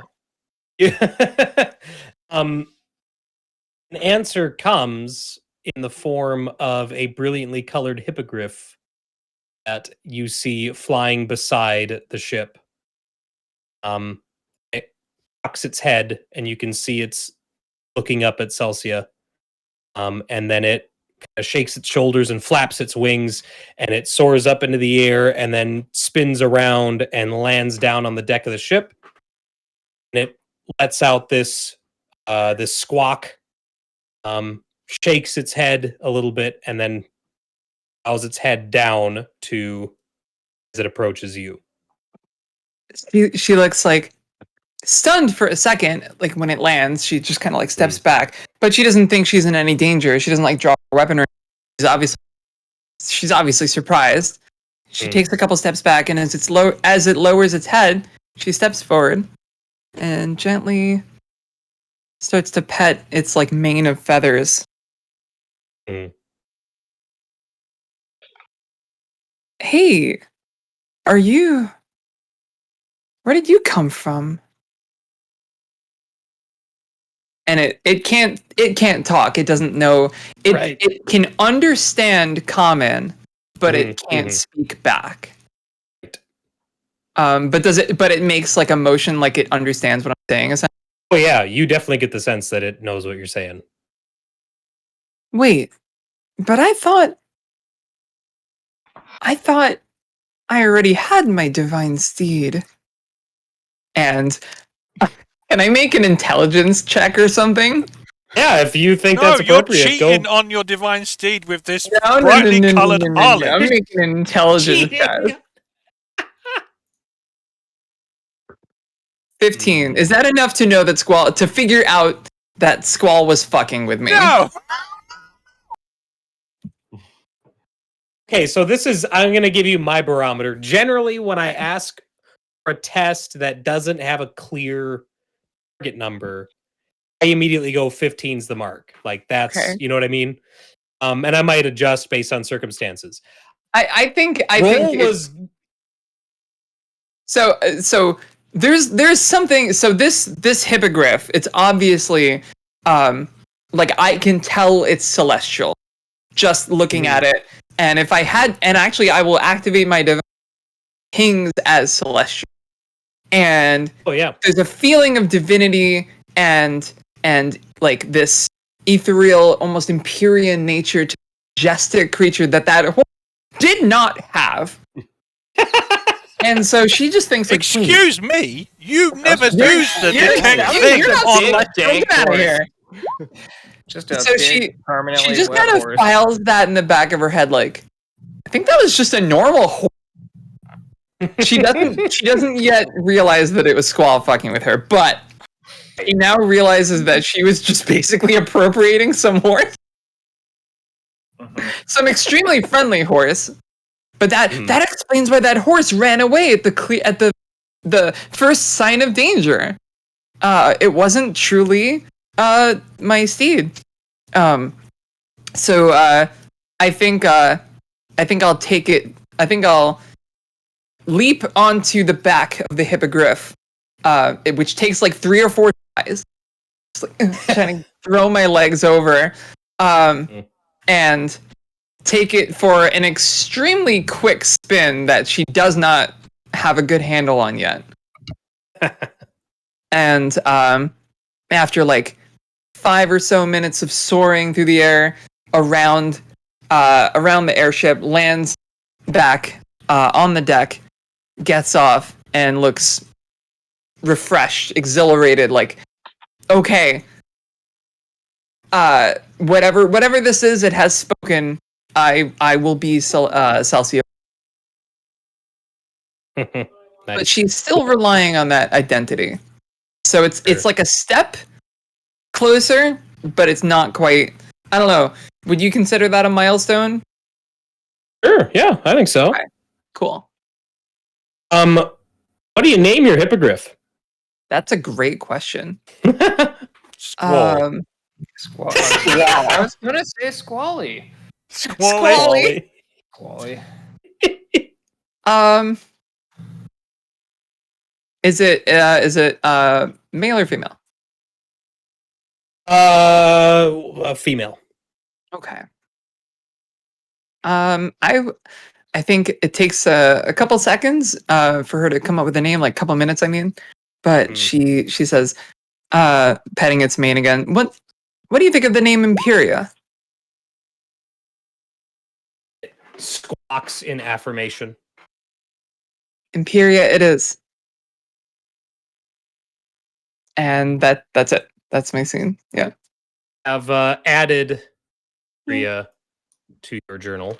Yay. I have a burb. I don't have an isometric token for it yet, but I do have. That's the okay. I couldn't token. find good art. Abandoned me already. I couldn't find art that looked like a hippogriff.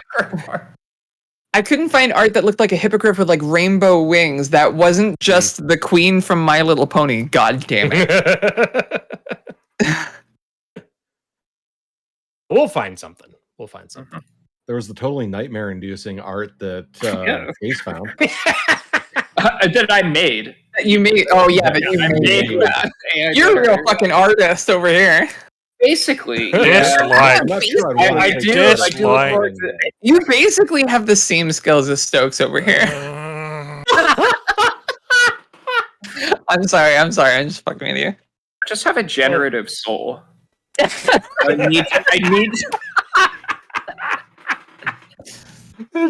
There was a meme, not to derail too much, but there was a meme that I saw about that. That's Picard at the replicator, and he says, "Tea Earl Grey hot, trending on Tea Station." Greg Ratowski, like, to get him to the replicator to make tea.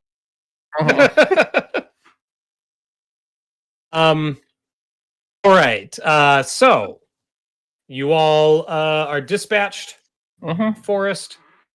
Like I said, any skill you want to use, as long as you can come up with an appropriate way for it to assist you in finding your way through the forest, we will add those totals together. Wow, I'm very ill-equipped for this. Performance. Also, I'm also going to say that fancy ball. Yeah.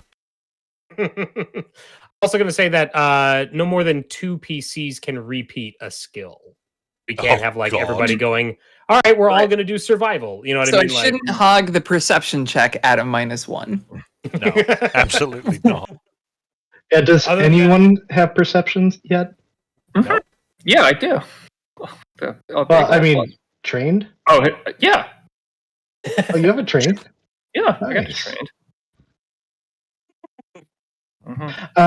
Take a quick break. I mean, you probably have the same modifier because of Jack of all trades, but Yeah, just +4. Well, +4. yeah, exactly. That is exactly mine. So, Oh, okay. I think I was going to go with I will analyze everyone else's results with investigation to see if there's any interesting pattern to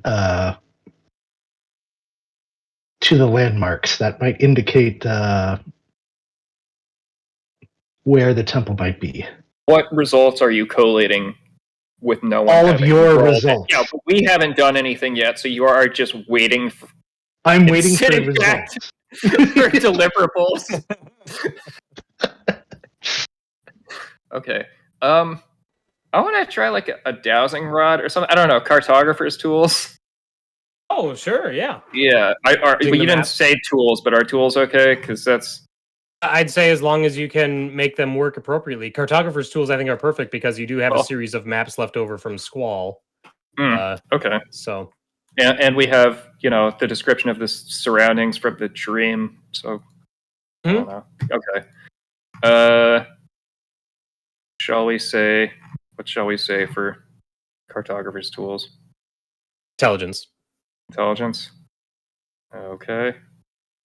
A double proficiency on this from tools.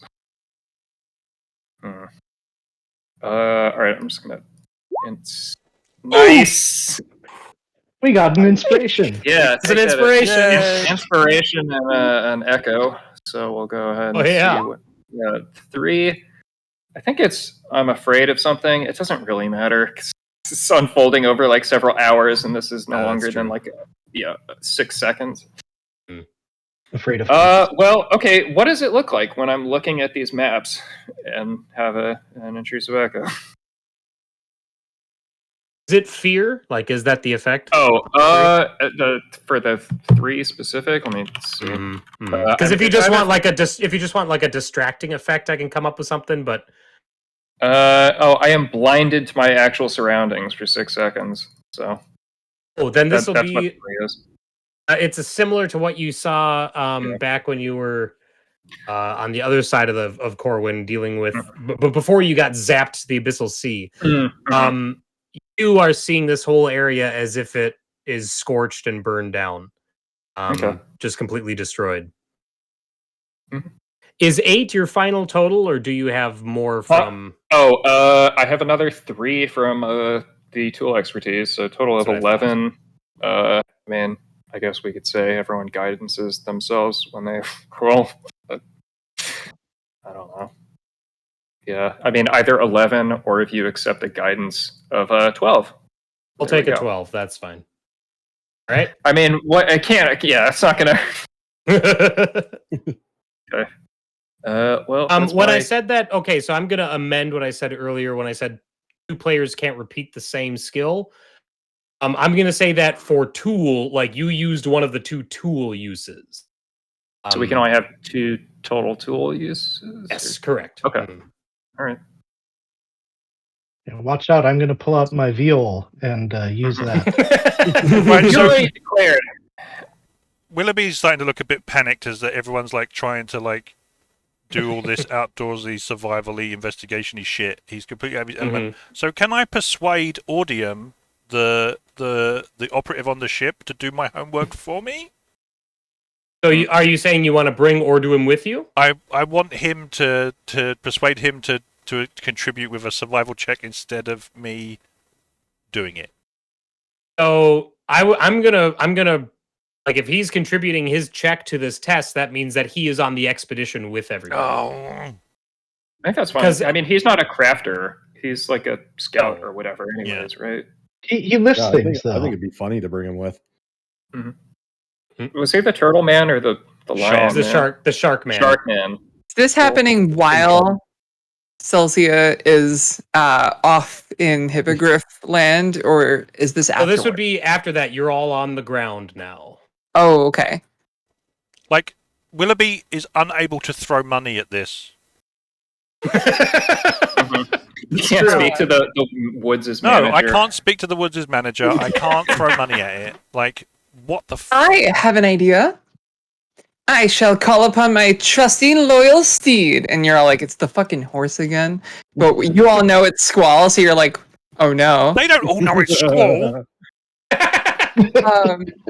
But then she whistles, and from descending from the treetops, a rainbow-colored, bright, ethereal hippogriff arrives, and she leaps atop it, and you're all like, oh, fuck's sake.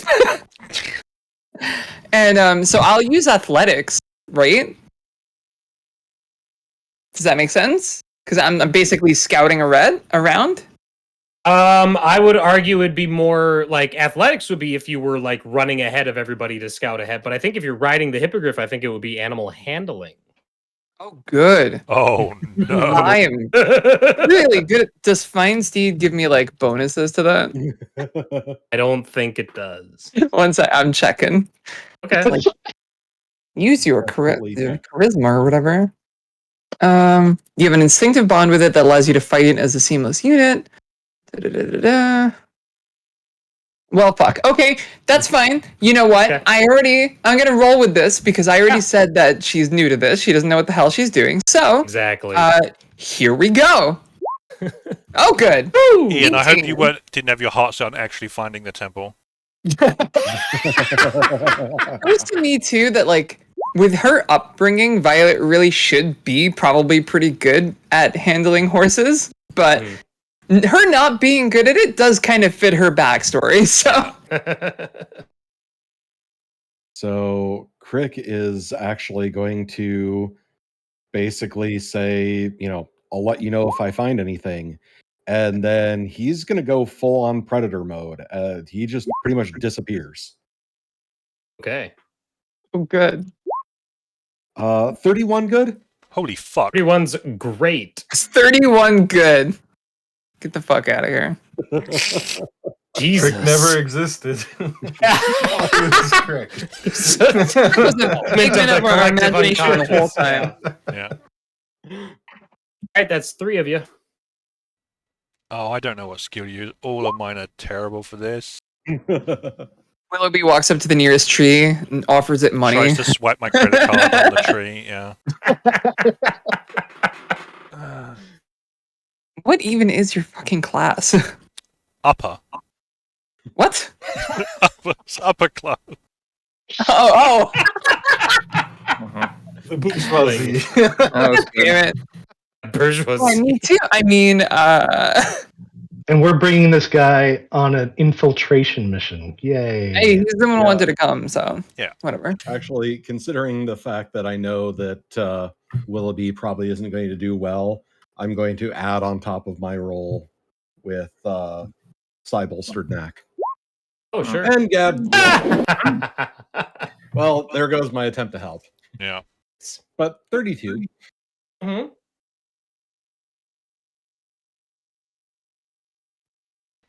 I can go ahead. No, go on, you go, because I still need to fucking wing this shit. I was gonna give you time to think. I think for Zephyr, even though it's not my strongest stat, I'm gonna go for religion, which is basically her trying to close her eyes, bring back the vision, and kind of use that as clues to find it. And as she's closing her eyes, Zephyr is praying a little bit to Immic. Saying, I'm here now. I know what was said in the ruins, but I don't believe you're some deception god. I know that you're Immic. I know who you are, who you say you are. And I will roll religion. Oh boy! 4. What the actual Um, fuck is happening? Yeah. That. Oops. There you go. Okay. You did guidance yourself, right? I didn't say it. I thought yeah. I kind of I mean, just go- want to roll with the 4 for story reasons. Okay, yeah, sure. Okay. Kingdom rests in our hands. I will. I mean, I guess I'm just going to go for the. Oh, no one's used perception yet. There's at least one person who's going to. I'm going to use one of our 2 perceptions to just have a random scout around in the most awkwardly out of place fashion. Just have a look-see. Just have a look, see. Yes. I'll just have a look-see over here. This is like when you're looking for the butler after they've decided to take their break at the wrong time. The guests Oh! are We all know what minute. that's like. Mhm. I got It's it. so hard to find good help Well these then. days. It is. It's really hard to find good help. I had to come across the continent in a ship. Fucking who? All right, I'll roll my King wouldn't even put you up in investigation. first class. You were in second class. I was in coach. This was.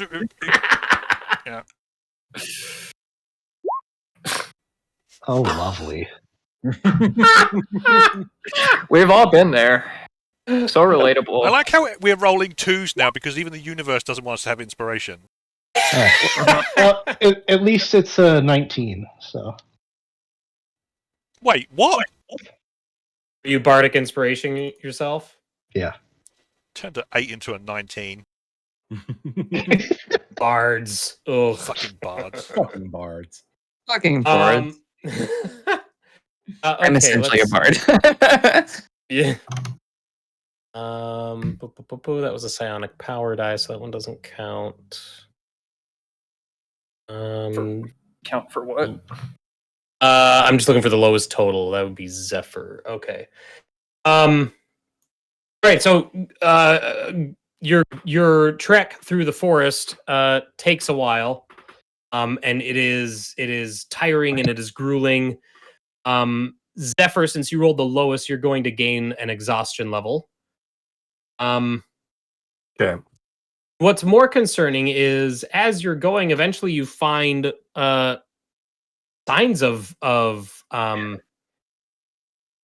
there's animal remains kind of littered throughout. You see bones and flesh from deer and rabbit, all kinds of woodland creatures just torn up. Look like they've been consumed at a fast rate, and then whatever's left behind has been left behind. There's foliage and trees that have been pushed over and knocked over. Something large has appeared to have moved through this area, and and kind of consumed everything in its wake. Well, Zephyr, these temples are at great areas. I don't think that's entirely up to her.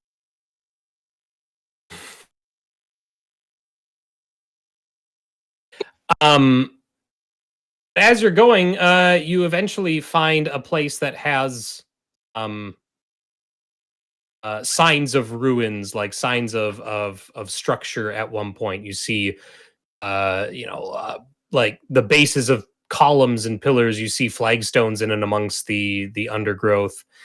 So you get the idea that you're heading in the right direction. But as you are heading there, or as you are as these signs are growing more and more frequent, our highest. Oh, I don't have the stats for Crick and Willoughby written down yet. But what are your guys' passive perceptions? Crick and Willoughby. Mine is 12. 19. Okay.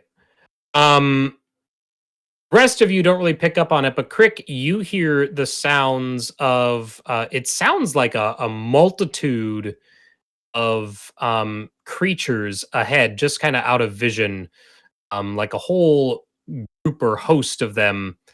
You hear labored breathing. You hear shuffling through the woods. Yeah, in the direction that you're heading. Okay. Well, that's not good. Can we flag our airship so that way it can actually sort of hang out over us? Well, the problem is it can't really see you because of the tree cover. We've got Celsia. We do have two people that can Yeah. fly, but I mean, I'm not a lighthouse.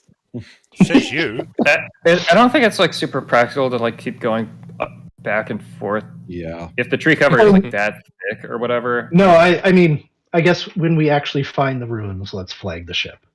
Oh, sure. Yeah. Well, okay. Okay. Then I'm fine with that. You just haven't laid sight on them yet. Correct. Okay. Do we have like a sending stone or something? Didn't we have one already? You have one. Oh, that's Yeah. right. One. We didn't know where it went to. Oh Yeah. no. Okay. And I've got one that goes back to. I was gonna say it would be a good idea in the future to have someone on the ship with one communicate with the ship in the future. Right now, you have half of 2 pairs Yeah. of sending stones. We have two A's. Yeah, exactly. So, Right. So, Crick, with that, yeah, go ahead. I'm downtime. I'm gonna activate Psychic Whispers so I can get the extended range on my, brain conversations.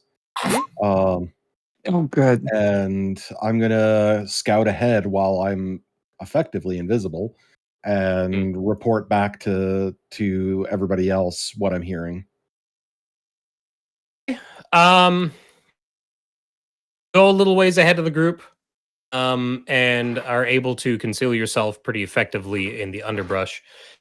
And you see, I'm gonna move you, Josh, to the next map, and just you. Dun, dun. That's terrifying, but okay.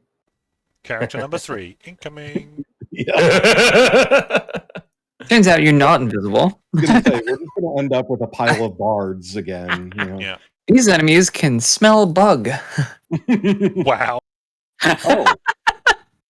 So apparently I see something. Mm-hmm. This is what you see. Those are what you see. Oh, those, huh? Does it/they have not seemed to have taken any notice of you? Yeah, I'm going to make What does a that mean? cautious retreat, letting people know that, there is a very large mass of bodies that appears to have become a single being. Oh, cool. Again. Oh, one of these again? I'm sorry. What did he say? Huh.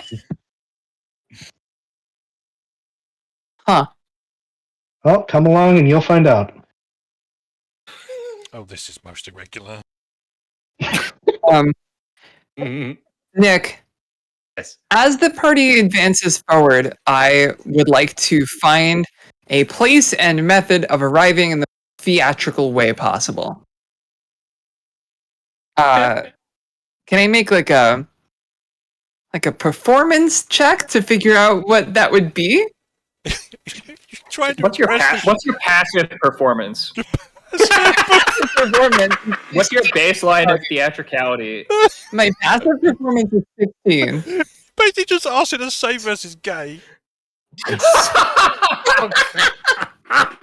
Yeah. Do you have Swish proficiency? You damn right I do. Are you seeing Celsia?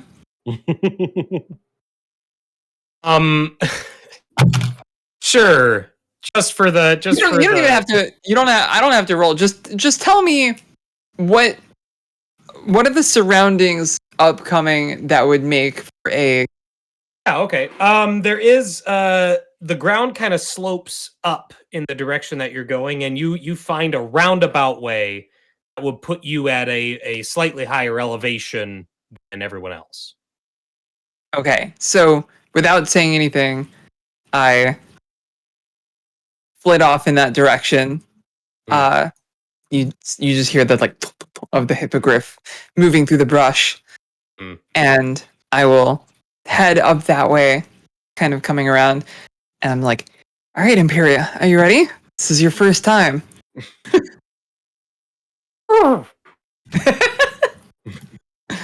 I'm so happy to have a mount finally. Wait, the bird mount doesn't have a Midwestern accent? Can't talk. I can only understand. Okay, I will move us to the next map now. As you all, as Crick leads you all in the direction of this thing, and Celsia finds a different position for herself. Where is she going? Does she always do this? Depends on if the mood strikes her. Lovely. This one's bigger than the last. Oh, I see. There's already a turn order. That's good. You never know. Is Celsia, the from background really low res for anybody else too? No. Might take No, a little very bit handsome. to pop in. Sure. It is a big map. But Celsia, you can see it's a big map. Celsia, you can see that in this direction. You see, it's not as built up as the other ruins that you've seen, the other temples that you visited, but you can see definitely what looks familiar. It's the circular sort of room. You can see the line of the foundations, that sort of thing. Gotcha. So when you say this way, like what is this over here? Is this like, or is this the edge? It's more forest. It's just the edge of the map. I gotcha. But yeah, you all are approaching and see this thing, and it has yet to take notice of any of you.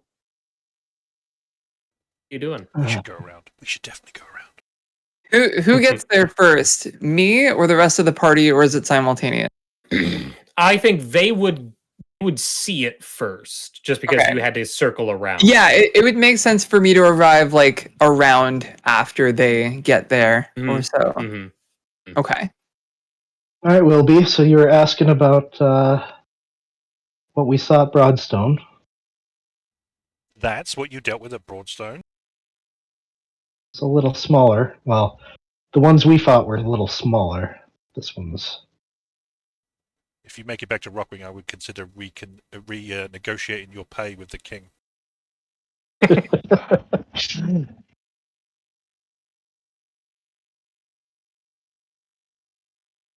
Also, point of note, but Crick and Willoughby, I don't know what the linking to D&D Beyond looks like on your end, but I don't have health or AC or anything written on your tokens for you. Which ones are which? I can type it in. Yeah. I was just I do armor class. Red is HP and blue is your peppermint. Passive perception, yeah. Green AC, red HP is all I really need. So wait, I'm typing it in, but it's not updating. Yeah. It might not be updating because I have them set to link. Oh no, I had to push the other enter instead of return. Yep, there you go. I see them now. I'm assuming you're looking for initiative. Well, it's not aware of you yet, so you all Oh. can, like, depending on what you do, I might call for stealth checks, but you have this opportunity to assess the situation and decide how you want to go about it. Wait, did you say we see the temple? Are we at the temple? You all can't see it from where you are, but Celsia's like when she okay. gets to that position, she'll be able to see it.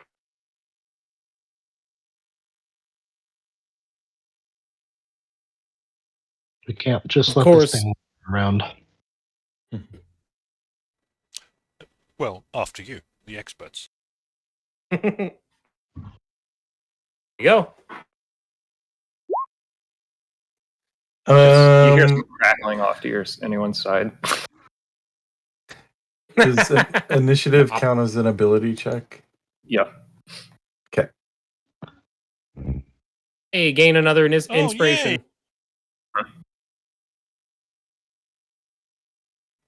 We're now on 3.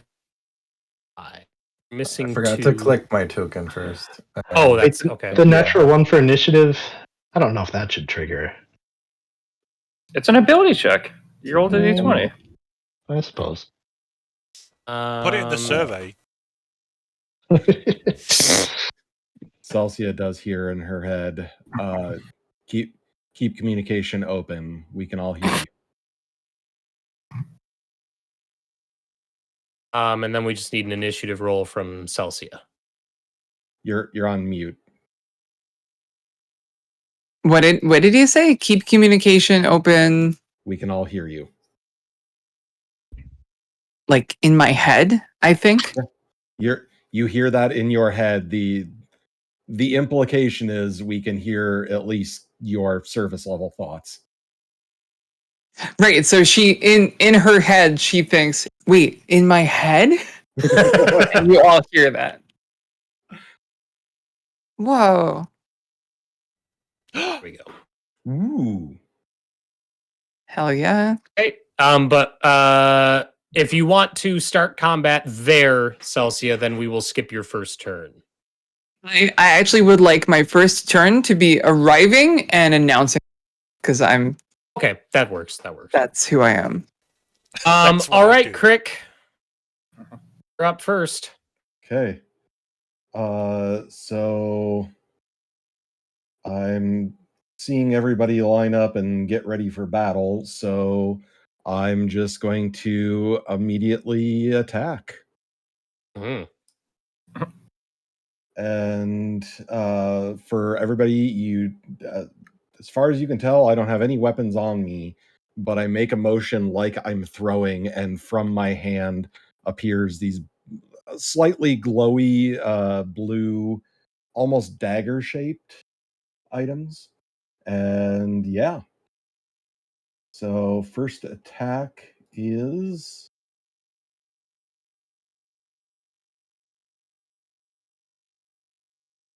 23. 23 hits. So 8 psychic and 18 You rolled piercing. max 3 no, sixes. actually 18 psychic as well. So, Ow. yeah, Fuck. hell of an opening. Mm-hmm. And bonus action to draw another psychic dagger and attack with that.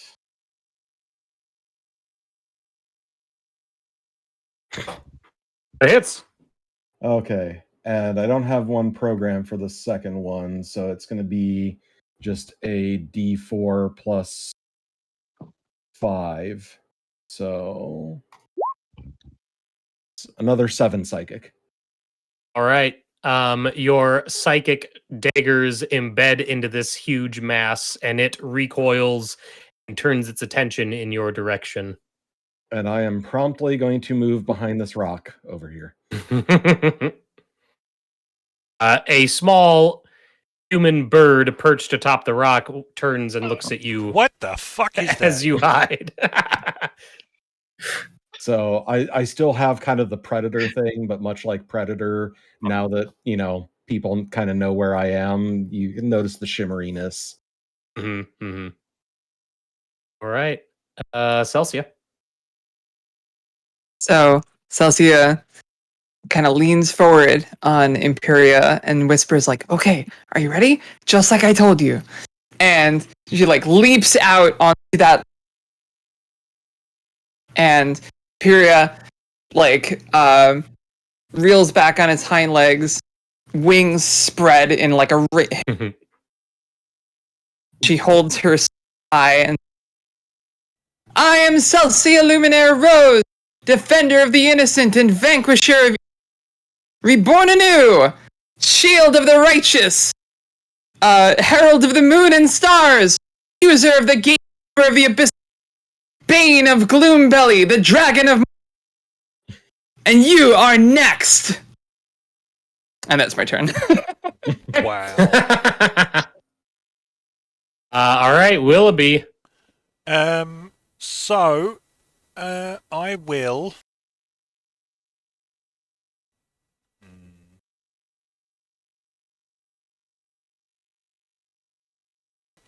I will just cast Surge of Echoes twice.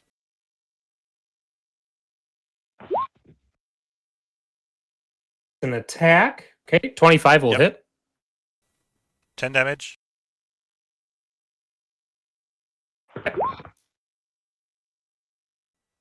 Eight damage.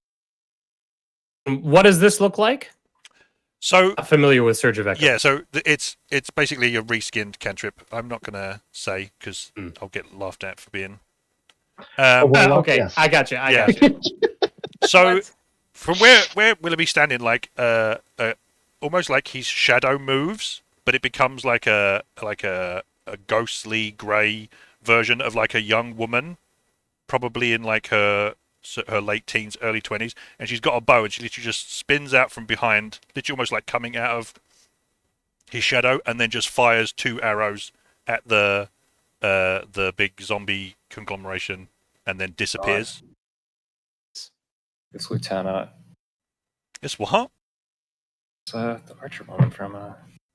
Oh yeah, Lieutenant. Right. Yeah. Oh. Except she can walk. Well, All right. Anything else from you, Willoughby?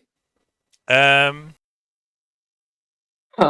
Yeah. Okay. Fine. As a bonus action, I will manifest the echo in this space here. So again, like his shadow like streaks across the floor, and then standing up out of the shadow is this spectral grey looking. It's a knight with a sword and shield, and there is although you can't see much of his face through his helm, there, if you were to pay close attention, there would be a very slight family resemblance.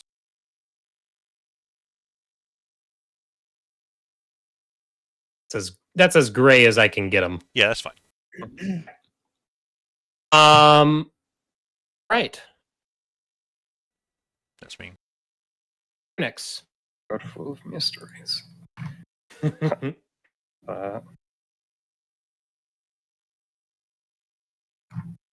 trigger, squeeze. 16. Hits.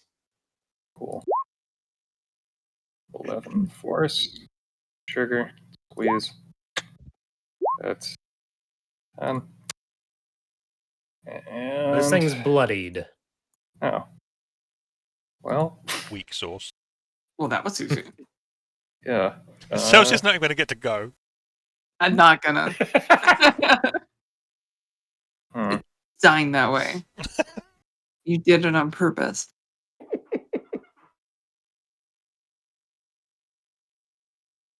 Sorry. What a waste of a 20. Shocking burst. Attack save. Centered. I guess it could be centered right around the echo, because that's not a creature. DC 16. It failed. 12. Oh, yeah, like that. Max roll. I'm gonna flap up here. Jinchi, I don't know. Jinchi's just on my shoulder. It's not. It's just on for the ride. This fight.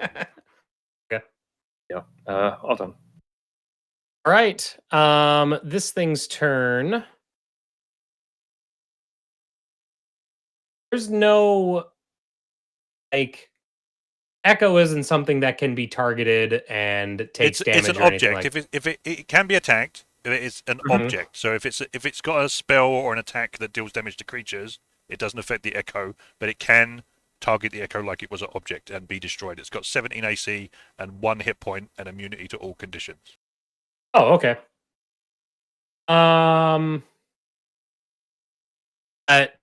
Let's see here. Nyx did a lot of damage.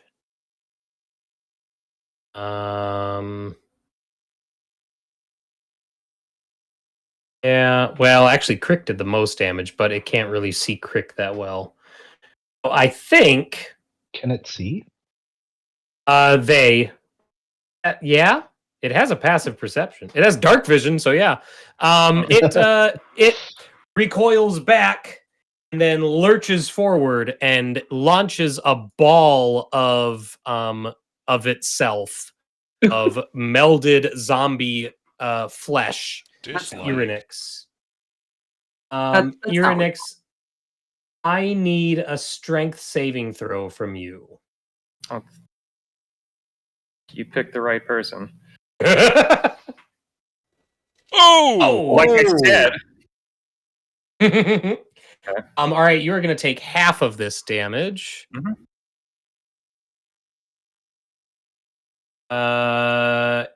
Yeah. Okay, so you take 9 bludgeon damage. You are not entombed in a ball of this fuckery again. Corpses. Yeah. Okay. Then following that, because it's not very bright, it is going to just charge forward towards Irynyx. Is the one who dealt the most damage. That's its turn. Okay, I need I an get adult. to make an attack of opportunity from the echo. When a Go creature for you it. can see within 5 feet of your echo moves at least 5 feet away from it, you can use your reaction to make an opportunity attack. Okay. Nice. So the knight turns around, does a little knightly salute as the creature moves past, and then strikes at it. 15 hits. 9. This thing doesn't so much like walk and crawl as it does. It's just kind of rolling in and amongst itself. These things are just constantly shifting and changing position to move. But that is its turn. So Zephyr, you are up. Okay. So I'm kind of thinking of Zephyr's exhaustion as she's getting gripped by more and more anxiety as she gets closer to the temple and finding it hard to focus. So the most she's gonna muster right now is just a Toll the Dead on this thing, and hoping she can send it to death. That's a wisdom save. Yep, DC 15, Failed. 12 necrotic. This creature crumbles and falls apart into a myriad of corpses. Wow. What a Celsia. He was just thinking. Yeah, so as it goes down, like Celsia charges on Hippogriff, like ready. She's been waiting for this moment. She's like so psyched, and it collapses in front of her, and she just and like you can see like Imperial like stops in its inner tracks and like sniffs and like squawks, and Celsia goes, "Oh, come on!"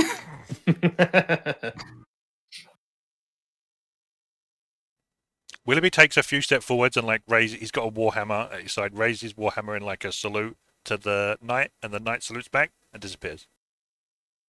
Hey, Mr. Kipling? Sure. My father was Mr. Kipling. He makes exceedingly good boy. cakes. What? What was that? What? You with the bow and it. It's just magic. I'm a bit of a dabbler in petty sorceries, let's say. It didn't look petty to me, but Conjure okay. of cheap tricks, if you will. What did you say? Conjure of cheap tricks. Yeah, I'm a conjurer of cheap tricks. It didn't look petty or cheap to me, but I've never known a messenger to have those sort of tricks. Well, I imagine if you stick around, there might be a few more surprises. And he does a very cheeky wink. How old is Willoughby flirting with me? What the fuck? No, you're like he's like 30-ish, I guess. Oh, okay, that's not bad. Yeah. Roll flirt sense. I saw the temple, and I'll trot over to where I saw it. Out this way through the woods. So what were those corpses of? Were they human or animal or? The majority what of them they? were human, but there were the remains of animals in there. But the animal remains did not appear. They appeared to be more like stuck to it, almost like a katamari, and less like they were active participants in the clot. Just along Active for the ride. participants. Yeah. Yeah, that's one way of putting it. Why was that thing here? Yeah, this is pretty far away from civilization, so I don't know where all these human corpses came from. Is this only the second time that you have run into one of those? Broadmoor Indeed. Broadzone is not far from in the north, right? Could it Correct. be that it escaped from there? It could have been, be. yes. Reasonable conclusion. Gate door set free. We did try to seal the door shut, but it could also be that the warden escaped this way, made more of those creatures. I hope the warden was in that one. A grim thought indeed. Who Well, knows? that's a happy thought if the warden is in there. Oh, no, I meant that if she was gallivanting the countryside creating more of these. Gotcha. She is here. I hope so. If she is here, there is a reckoning to come.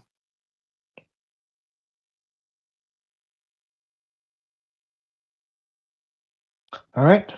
To the ruins. To the ruins. The ruins. The ruins.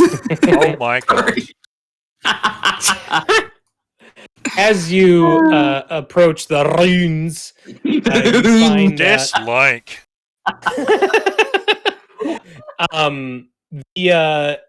it's very much like what you've seen before, except for it lacks almost any sign of an upper level. It's pretty much just the remains of a round stone floor. There's not even a dais and mosaic like you've seen in the center of the other ones. This one, that's all broken and lost, and instead you see that there's just the set of spiral stairs going down below ground. Does this match what I saw in my original vision? It looks so. It is. Roll me an insight check. Mimic is the god of lies.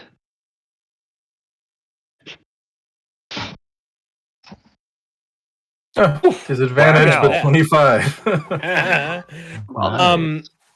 You are fairly certain that your dream vision was of this location, but what you saw in the dream would have been it when it existed, in its full, structure. Whereas now it is just a ruin. Okay. Otherwise, the We'll general share that. layout looks the same.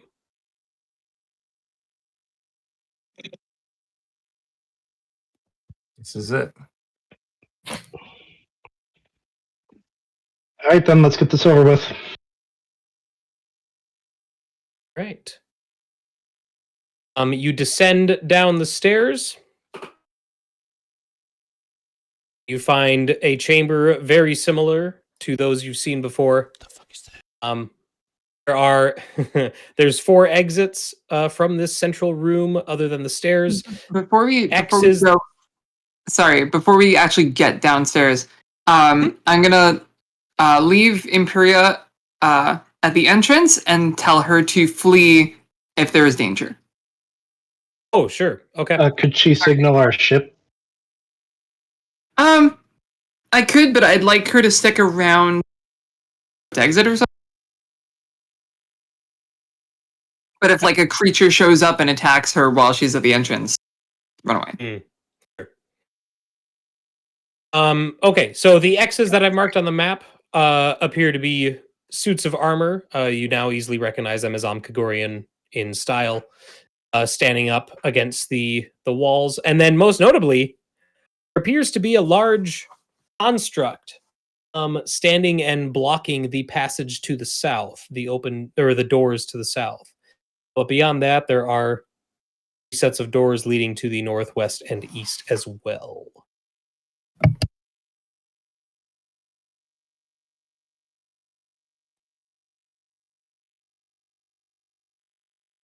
Anything notable about these? You said these are statues? They're suits of armor. Armor. Mm-hmm. Other than the fact that they look of Omkagorian make, and they look in decent condition. But beyond that, no, there's nothing really notable.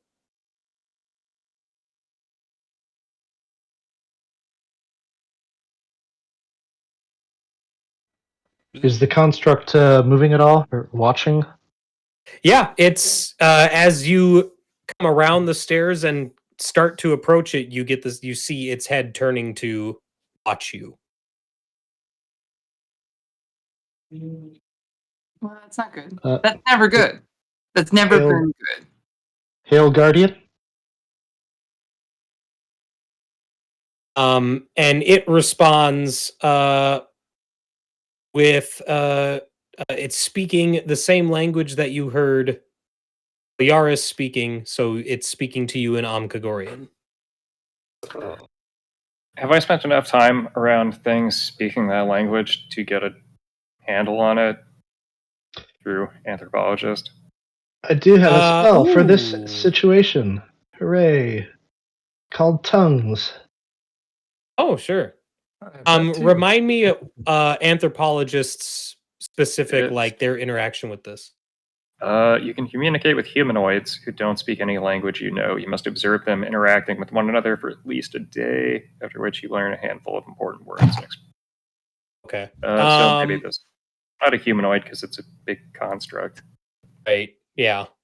Also, Kelyaris was talking to us, not speaking to another speaker. So maybe I think the 5e designers made a background feature that was totally useless, actually. Well, for this specific instance. Yeah, honestly. as opposed to all of those background features that are super useful.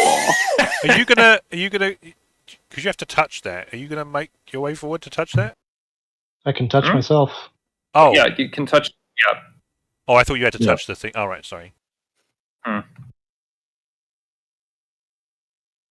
Okay. Well, so you know what? I will approach it. Because I think it would be useful if everyone could understand. I don't want to be the translator.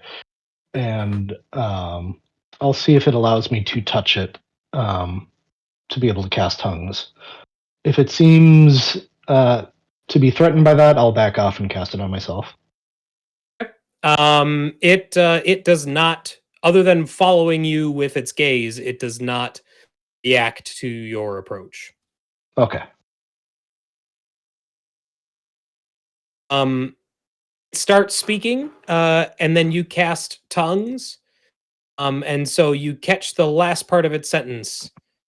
And it says, "True name can proceed." You repeat that. The oath sworn who speak the true name can proceed.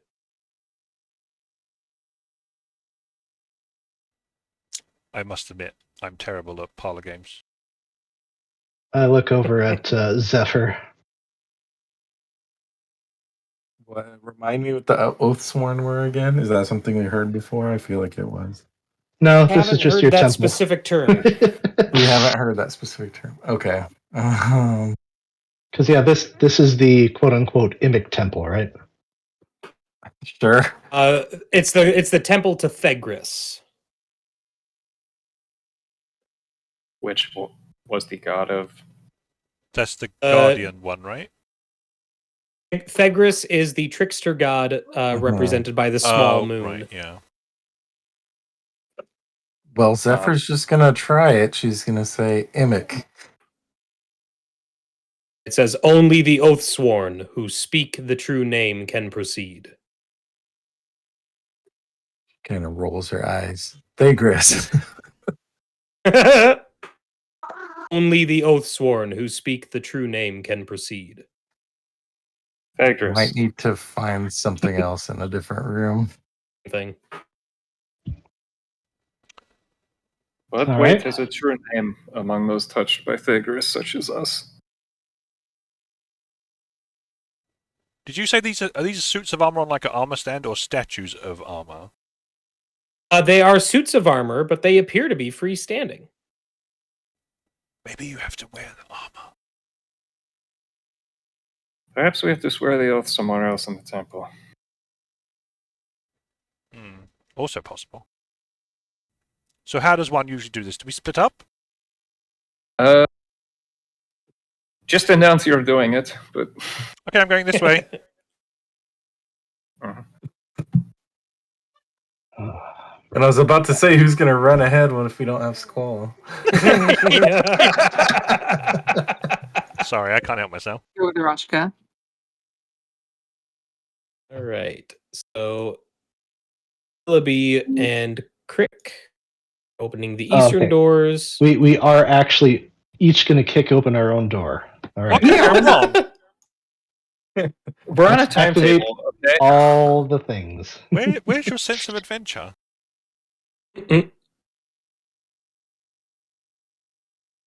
I'm revealing each room before I describe any room. It's probably not the best way to do it, but now I'm committed to it, so here we are. Oh, nice. Treasure chest and a sarcophagus? Right? I know Don't- what you guys like. Don't let Celsia open the sarcophagus. Hey, that was one time, okay? Easy I don't for even you know to that say. happened. Just don't let her do it anyways. Just on principle. So each of these rooms are strikingly similar.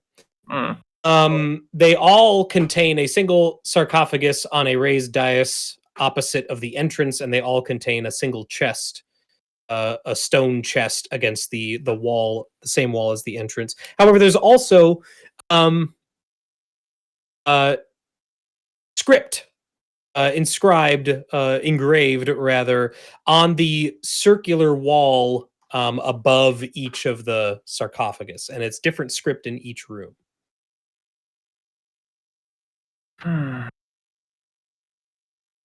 So, in Willoughby, I revealed yours first. In the East Chamber.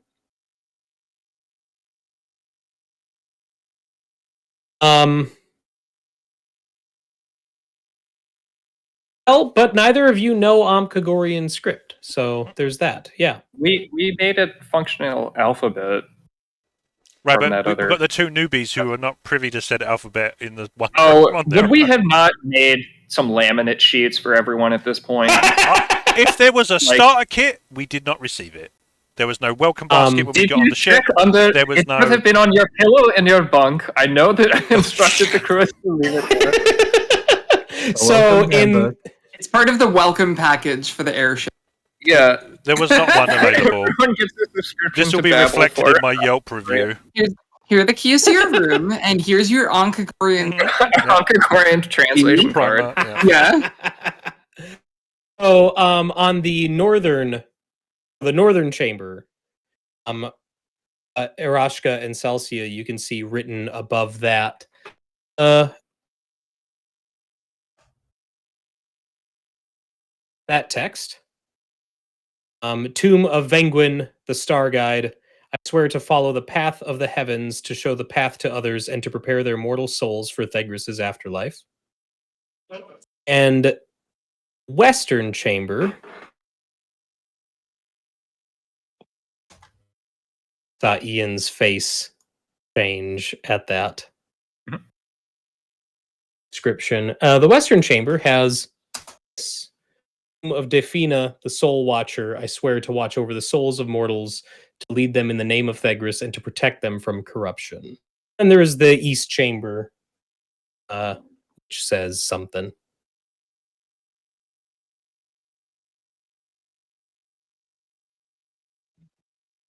Oh, fine.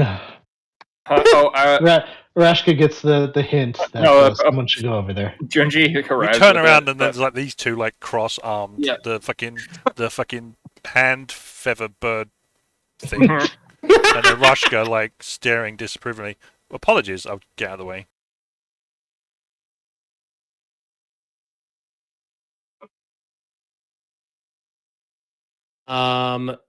The Eastern Chamber has the text. I think to be on. There we go. Tomb of Balfir, the Pyre Master. I swear to inspire faith in mortal souls, and to burn away evil and chaos in the name of Thegris.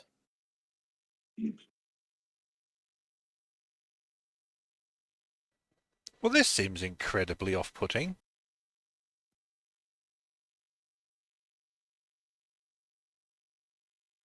All right, well, we have oaths. Who or what is a Thegris? I look back Not over at aware, Zephyr. I guess not. Every time someone says that name, Zephyr's heart like clenches in an uncomfortable way.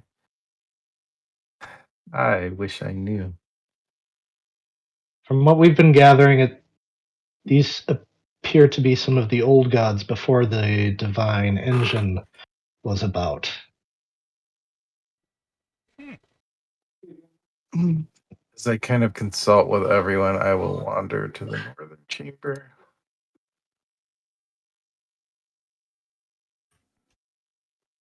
Is the sarcophagus like sealed, or is it partially ajar? Creed. They are all closed. Oh no! You just triggered it. Someone left Celsia unattended. No, it wasn't Celsia. That was me. I didn't do shit this time. Yeah. Keep your Hey. arms inside the vehicle at all times. Oh, I will The turn creek- to Zephyr and I kind of say like, have you ever heard of Venguin, the Star Guide? I don't know, she sounds cool. Have I heard any of this in my Ampegu or research? Any of those proper names? That's a good question. I would say that you recognize terms Pyromaster, Star Guide, and what was the other one? Soul Watcher? Soul Watcher. Those are, you recognize those as titles of specific high-ranking acolytes of Chris.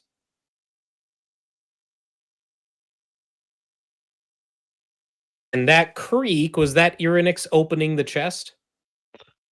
Yeah, That's Irynyx gingerly. starting the encounter. I imagine Yeah. what else it would be. I found the gameplay button. Why? All right, the West Chamber. Okay, yeah, you open the chest. Inside you see a couple of potions, and then a collection of valuable art objects. A ring, a necklace, a bracelet, a large brass mug with jade inlay, a carved ivory statuette of a griffin. Best acolyte ever. That's what the Right? And 2 potions as well. However, World's greatest cultist Yeah. on the mug. surprising everybody, when that chest opens up, you all hear the squealing of armor shifting as the suits of freestanding inconspicuous armor. You should have just piled them all in a corner and melted them down. Oh boy. I don't know what we were waiting for. Yeah, thanks for waiting until it was right next to one of these, by the way. You what? What are you talking? You knew what it was. I wasn't expecting someone to trigger the encounter. Oh, we lost Nick. Yeah. Oh, Oh. Technical difficulty slide. yeah, done. DM's gone, so really, yeah, automatically win. That's the technical difficulties song, I guess. Is it royalty free? Oh, he's totally. Oh, he's back. Damn right. Can you hear me? Yeah. We can. Okay, it did that thing where it disconnected everything and then reconnected, but you couldn't. Okay, anyway. All right, so yeah, initiative from everybody, please. Thank you. Oh Cayce. God, what have you done?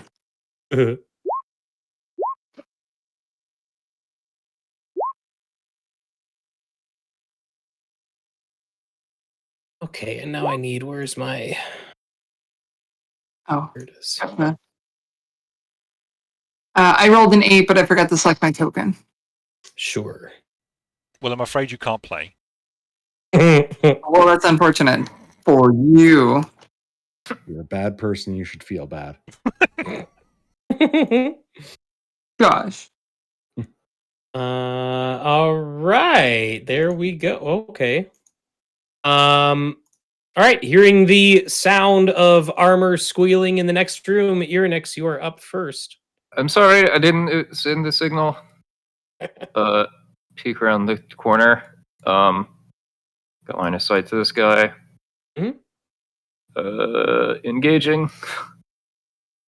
Oh. You'll have to see it. Yeah. Oh no. Cannon rattles off. 19. 19 hits. For another 12. All right, large pieces of armor fly off. This thing is bloodied. Cool. And then lastly, got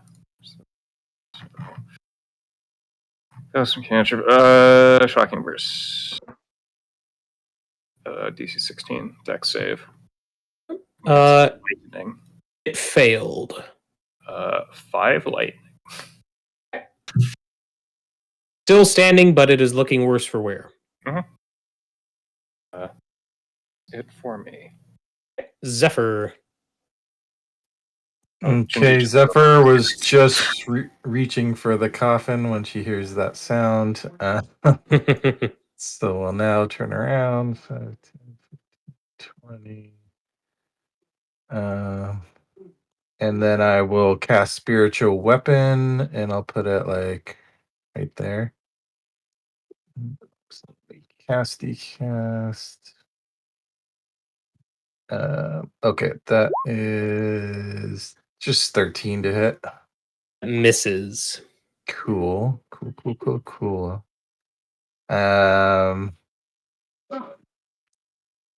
Okay. Which one of these can I see from where I'm at? You can see the two that are flanking your hallway, and you'd be able to see the two that are furthest from you. Okay, I'll just do Toll the Dead on the same one that I tried to Spiritual Weapon. Okay, DC 15 was It failed. 7 damage.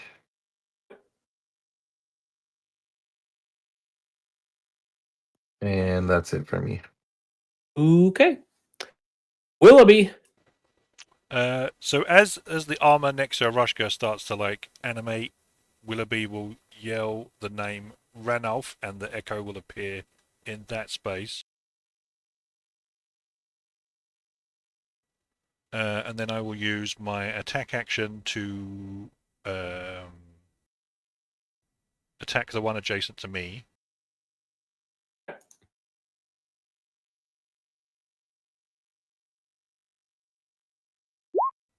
Shit. And misses. And then I will use this a bonus action? Whenever you take the attack action, I can make one additional melee attack from the Echo's position. So I'll use one of those to... The knight appears again. This one looks like the knight. And they will try to intercede to protect Aerashka and attack it. Mm. Fuck! 12 misses.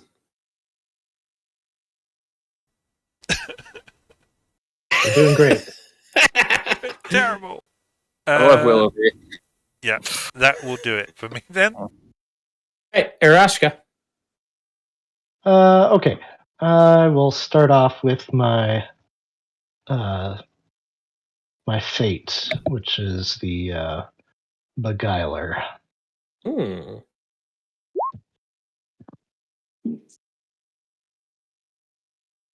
So this is a Wisdom saving throw, DC 15.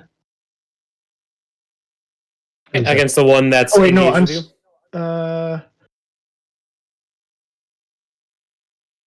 you? Is this a 16 or a 15? I'm getting these confused now. I think it's always your spell save DC, isn't it? Okay, then it's 16. And it's the one engaged with you? Yes. It failed.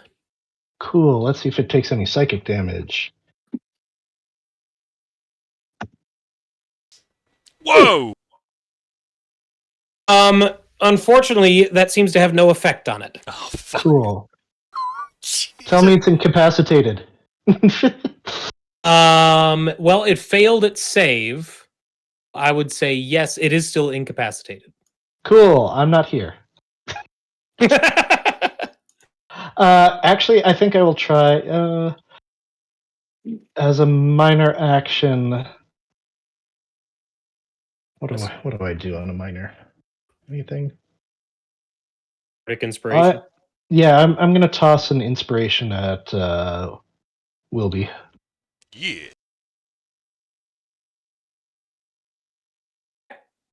That's me. Quick.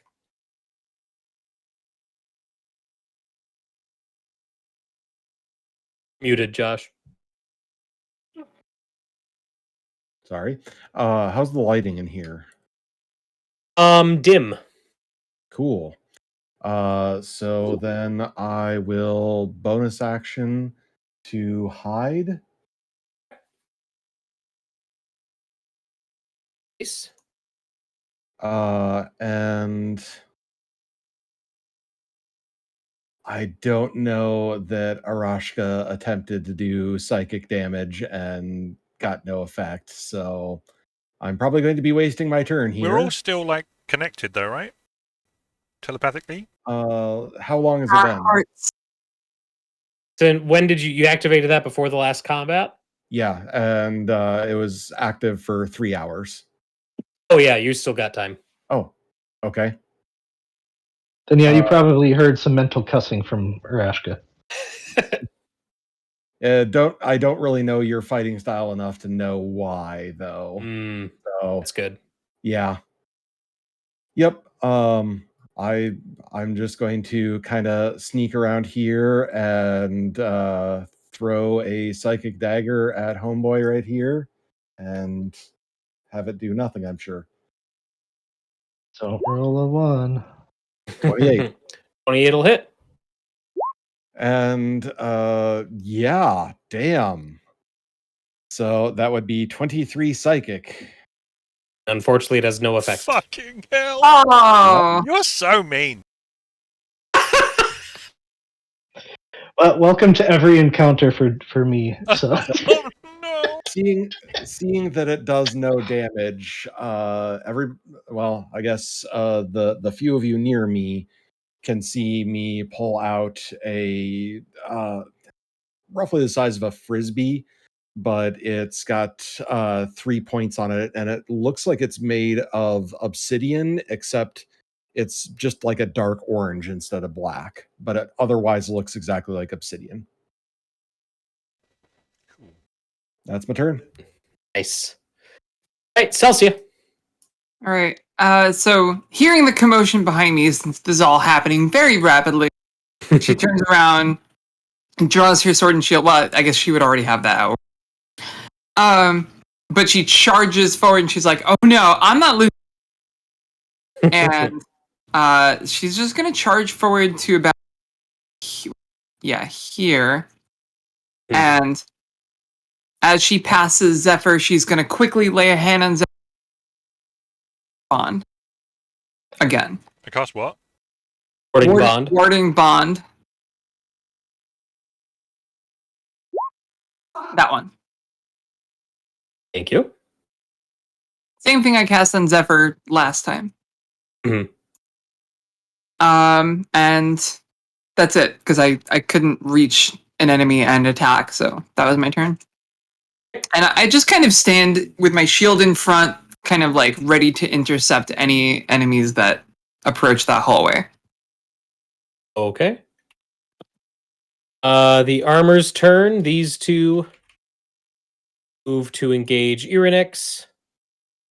That one's incapacitated. That one doesn't have to move. It just stays there. And those two move in as well. So we'll start with Irynyx. Irynyx, you're taking 4 attacks. Okay. What's your AC? 19. Okay. 3 misses and a crit. Oof. Or 9 bludgeon. Actually taking damage this session. You aren't gonna do stolen momentum? Stolen momentum.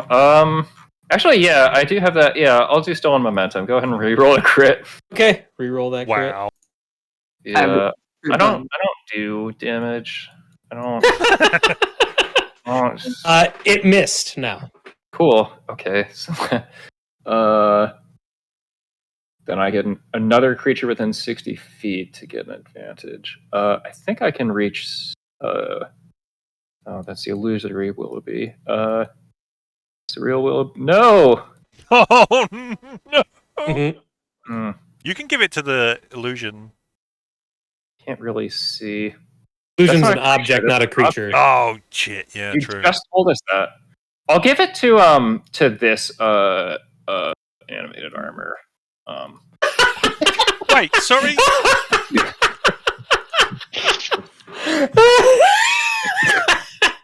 Okay. Oh. No, it just missed. Okay. Yeah. There's no one worth giving it to.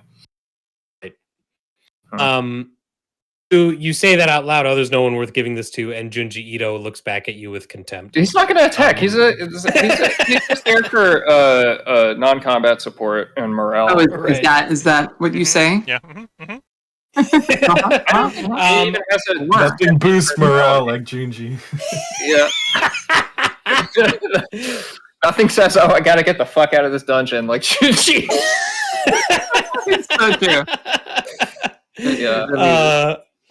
All right, Zephyr, you're taking 2 attacks, and Celsia, you're taking 2 attacks. So first we'll do Zephyr. AC 18? It's 20 right now with the +1 from Warding Bond.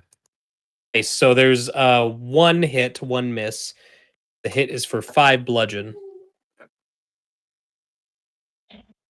And then 2 attacks coming in at Celsia. Hit me. 1 miss, 1 crit. Ooh. I'm gonna do my thing. You're taking My assumption. 12 bludgeon damage. As the blow strikes me, the shield glows again, filling the hallway, and basically, like, everyone who's not me and Zephyr just sees, like, that hallway. There's a glow, like a golden glow, just. And who's hurt besides me? I am, but I'm around a corner. It doesn't say I have to pick people I can see. Nick? Is there any range? Is there any range stipulation at all? It says choose up to X creatures. Each of the chosen spend a hit regaining. Then no, I would say because they're aware. It's more that they're aware that this took place. You know what I mean? Mhm. The golden light shining Oh, out. there's some You know, loud Chelsea's clanging fucking- around the corner, and I feel better. Is that what you're telling me? Chelsea's doing some fuckery, yeah. It happened before, so you would recognize it from last time. Yeah. Oh, Celsia right. just got crit. Better Yeah, heal. awesome. No, just kidding. Celsius That's shield the is pick me doing up I great. needed. So me and you Wow. can spend a hit die, but you get my +3 instead of your con. And then who else? If no one else needs it, I'm in range. I've not got damage though. if you're not hurt, then there's no point in doing it. Yep. Not yet. He's about to get attacked, though. Yeah, I'll be fine. I think it's got advantage. Nick, so since I cast Stolen Momentum through my Aberrant Dragon Mark, when I have to roll a hit die, and even numbers, I recover temp HP. Odd number, a random creature near me takes 5 force damage. So it'd be one of those guys. Of those two. Well, within 30 feet, Junji's out of range, so it's just that. Yeah, it's a creature within 30 Okay. feet or me if there's no one else. Okay, I'll just roll a die to randomly determine. I don't know Hey! because this one, yeah. Did it The kill this northern one collapses. Yeah. Awesome. All right. Cool. That's your initiative tracker, isn't it? Is. That's why he clipped through the wall. Yeah. Okay. And that's that. So now this one's incapacitated. This other one's going to attack Willoughby. First attack is with advantage. Willoughby, what's your? No, AC? it doesn't have it. Oh, that's right. You didn't give it 16. 16. Okay. Both attacks hit Willoughby. No. Or 7 bludgeon and then 5 bludgeon.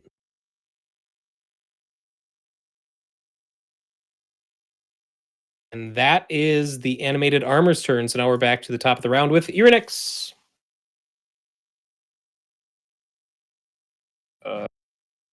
Thunderous blast. Hopefully propelling this thing away from me. DC 16's deck save. It succeeded. Shit. Well, it doesn't go anywhere. And it doesn't take any damage. Whatever. This thing's already missed a couple of times. I'll just back up. AC 19 Yeah. hit. Hmm. 5. All right. It was a good life while it lasted. Was it?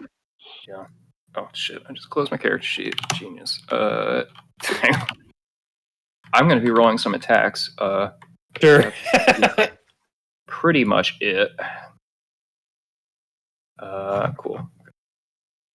Okay. 19 18 hits. for 13 force, and then 14. 14 misses. Cool. Okay. Zephyr. Okay, I'll scoot the spiritual weapon up here and attack the one. Thing that you two were Enemy? like when I attacked you both and did damage, that you two were applying the warding bond. This thing is like in range of me. Can I have, well, try to push it? Never mind. I'll just stay where I am. Sorry. Instead of retreating into the main room. Zephyr and Celsia, were you two applying the damage from last round with warding bond, splitting it between the two of you? Did Zephyr I get think Zephyr damage? was missed. I got hit Yeah, for Only 5. one way, right? It only happens if Zephyr takes damage. Oh, only if Zephyr. Okay, so then Zephyr took 5, so really you both should take. We both take 2. I think you round up on the. 2's fine. I think. Anytime we I round- calculate resistance, I always. resistance. Well, okay, yeah. So Two's you fine. tell me. 2's fine. Two's Okay. fine. Until I look it up, 2 is fine. Oh. 13 misses. 13 in. Cool. It's consistent. Yeah, I'll say that for it. Zephyr's really distracted. Toll the dead on it again. Failed its wisdom save. It's not missing any hit points yet, right? No, the one that's engaged with you is missing hit points. Oh, it is missing You hit points. told it last round. Oh, that's right. What did you tell it? 14 damage. It is bloodied. Helmet is bashed in from your Toll the Dead. The Toll the Dead is a physical attack now? Sorry? Just stay there. Willoughby. Okay, so I'm going to make Ranulf jump to here. Hmm? I'm going to use a bonus action to switch our positions. Ooh. And then I will cast Surge of Echoes on the south one first. So again, Before it the hits? archer appears, shoots him, and knocks him back 10 feet, but I guess he can only go to, like, here, to one south. Mm. And then the second attack on this one. What's the damage on the first one? Oh, sorry. The first one is 5. 18 hits the incapacitated one. Is that not an advantage, or...? Not with a ranged attack. I Oh, okay. technically think it's not, but I... Okay, 13. Incapacitated, I don't think gives it any advantage, does it? Not even on a melee attack? No, it's just they don't get They actions. don't get actions. Okay. Yeah. Okay. So can I knock them 10 feet to here?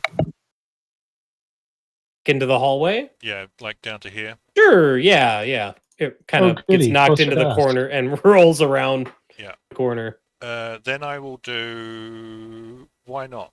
Action Surge. Ooh. And then I will take the attack action, which will both originate from Ranulf. Mm-hmm. One attack, sorry. 10 damage. This one's bloodied now.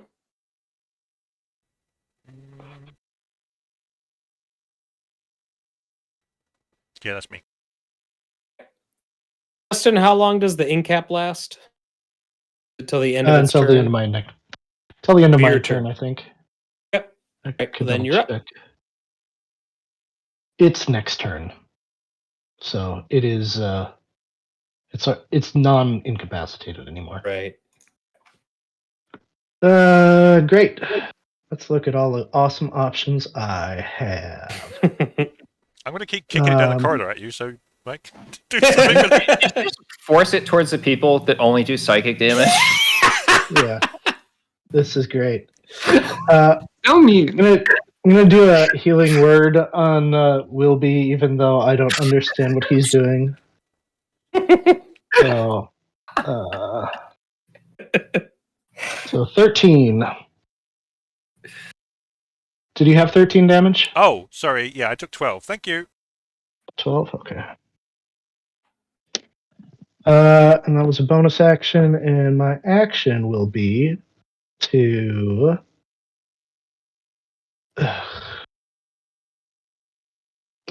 Wow, she's gonna use her crossbow. This is gonna be great. Desperate times. I need to find it first of all. Hold on. She's rummaging around in her purse. Never find anything in here. Just roll dex save. It'd be the same thing, right? 17. 17 misses. Of course it does. Oh. 9 misses. It's a suit of armor. What do you expect? No, it Yep, suit- it didn't take originally, so I hit it again. So okay, you can ignore the second thing. Aerashka just is like, ugh, I hate everything.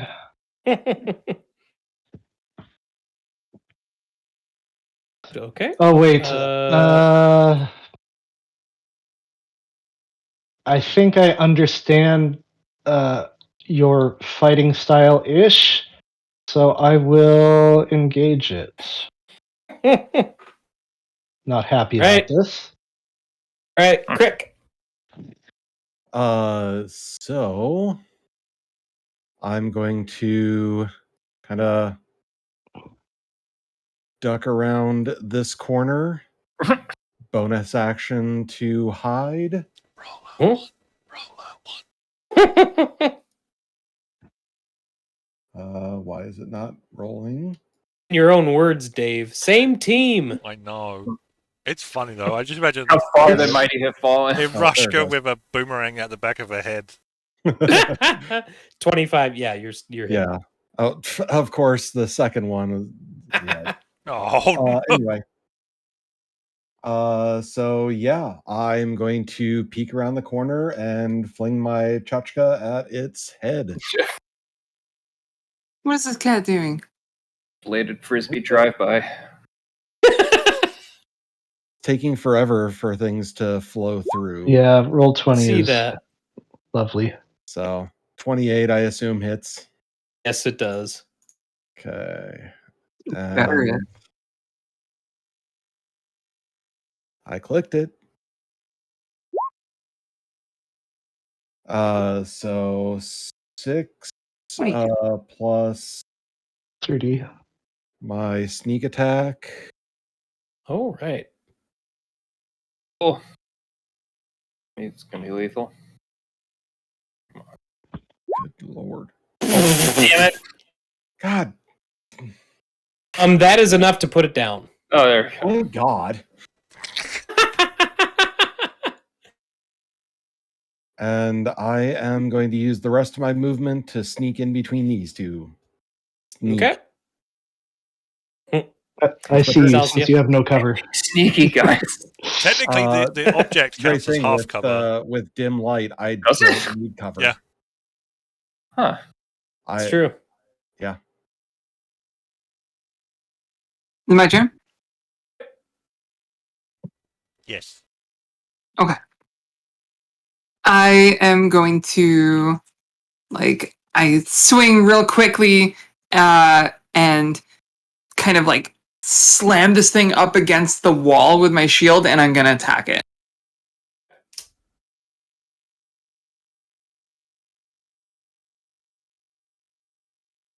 I hit the button.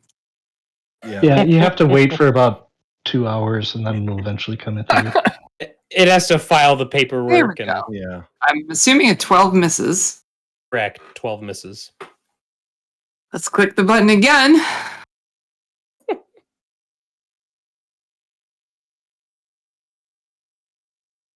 $17. 17 Misses. misses. Jesus. Okay. There's really nothing I can do. So I take a couple jabs at it with my sword, but it's not getting through the armor. I'm just not finding a chink in its armor. So then I using my shield, just kind of slam it again, trying to knock it.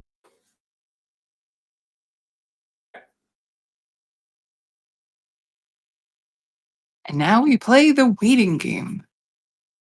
Well, this is a save on his part, right? No, well, It's opposed- contested. Opposed, checks. yeah. So I have to make a check too, and I'm just waiting for the 19. You succeed. To the ground. Splatters to the ground. And I put my foot on its back. That's it. All right. This one's going to close the distance with Irynyx and make 2 attacks.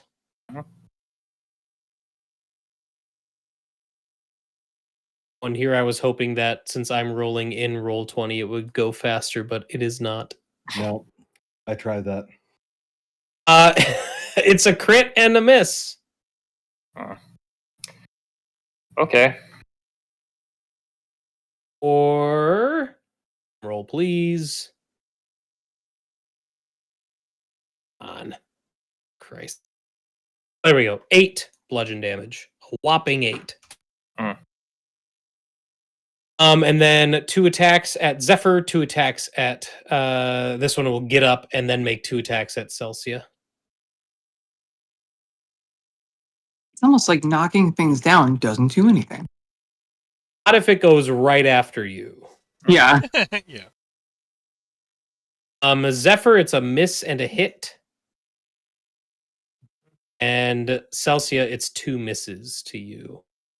Okay. And Zephyr is taking 8 bludgeon damage.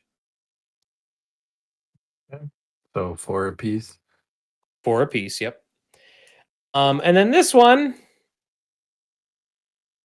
move up here and swing at Willoughby. 17 AC. Thank you. Did you call him Swilloughby? False Willoughby. False. Yeah, I guess. Hmm. It hit false Willoughby. No. So false Willoughby dissipates. Shatters, yeah. Like glass. And then well, here's the funny thing. Crick is hidden. This thing tries to move forward and bumps into Crick. So it's at least aware of Crick. It's going to make an attack at disadvantage. Any day now.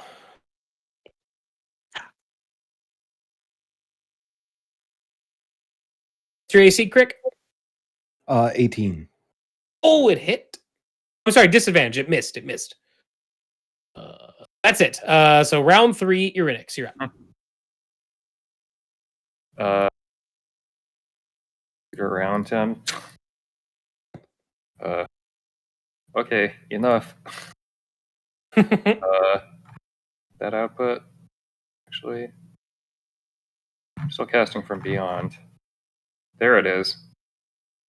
16, yeah. It failed. Okay. 10 feet back.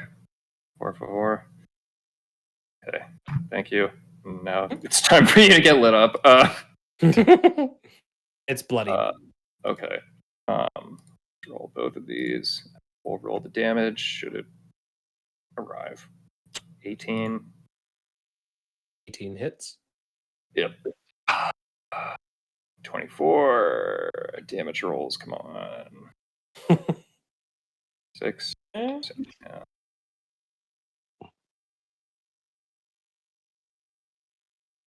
Wow, this site is really snappy today. Wow. Hey, it goes down. Oh.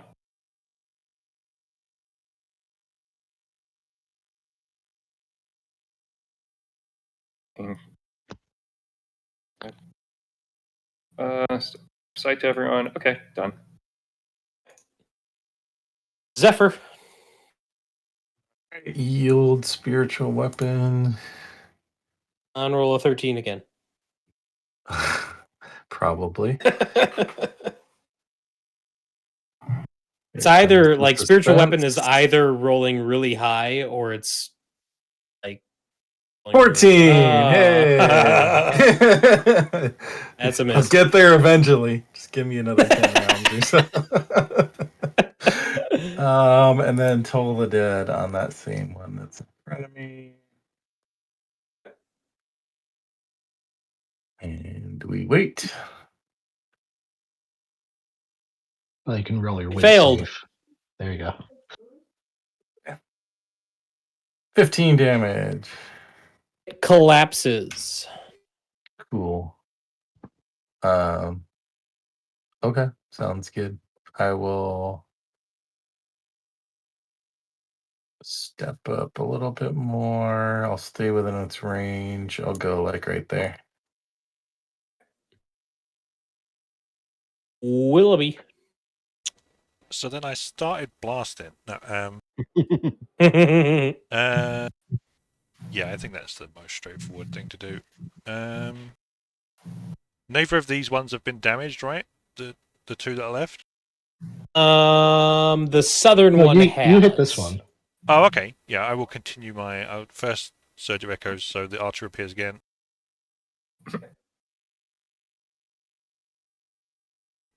I said the archer appears again.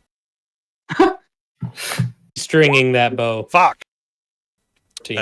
Second attack.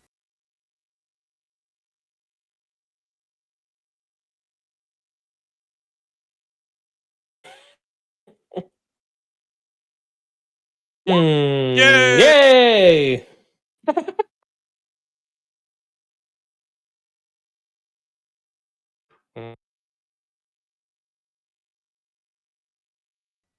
11 force damage. It is bloodied. I'm not going to do anything with my bonus. I am done. Aerashka.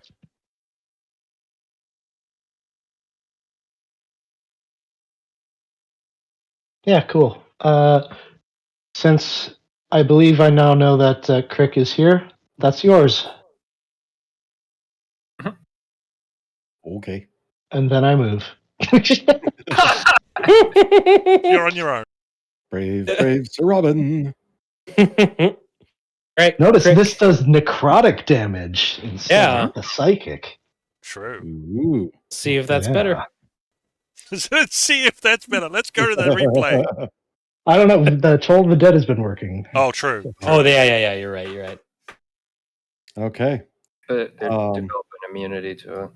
Developed an immunity. So, Yeah. Crick, you'll be because you're invisible now, so you'll get the unseen attacker advantage. Well, when he bumped into me, he would have noticed me. Because it's just regular hiding. So Right, but You're invisible Aerashka now. gave you the invisibility. Oh, I missed that. Okay. Mhm. Sweet. Then in that case, I am going to bonus action to disengage, back up a step, and fling another tchotchke at this guy. So If you're invisible, he can't actually opportunity attack you because he can't see you. Correct. yeah, true. Yes. Okay. 2 hits. And just gonna Big money. So 9 plus sneak attack is rolling. Also plus On top. Arctic Inspiration. Oh, Is it? for damage? Oh no, just 1d8. 1d8. No. Yeah, so the 12 plus a 1d8 of necrotic damage on top of it. Okay. So eventually another 6. It goes Dang. down. It's also afraid of you. Just. It's also let yeah. Its remains are afraid of me, I guess.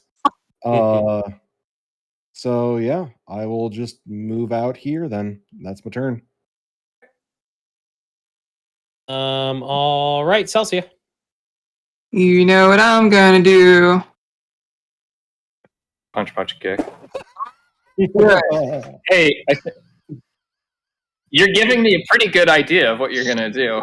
I'm using the spend 1 action to generate. Yeah, actually, it's pretty good. Yeah. Actually, pretty The good. Let's see if I can get a second one out of it. No, No, Is re-roll that. See if you get another one. that a hit? It's a hit. 20. Yeah, Oh, it is. good. All right. Whap. 9 damage. Not gonna bother smiting. I will not bother knocking it down either, because actually, no. Here's what I'll do. I'll move here Sure. Nice. and just kind of slide around it, get in front of Zephyr again. That's it. Wheels around and attacks Celsia twice. Miss. Nice. Irynyx. Finish it off. Start with the shocking blast or burst behind it. So dex save. It failed. All right, so 8 lightning.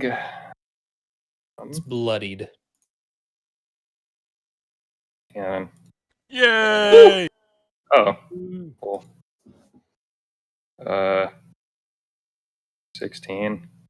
A crit puts it down. Bazinga.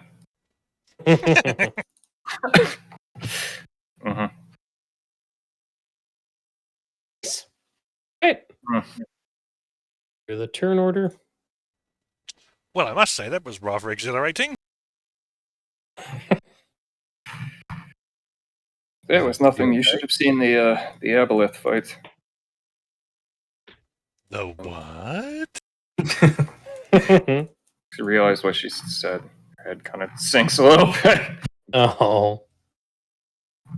Um,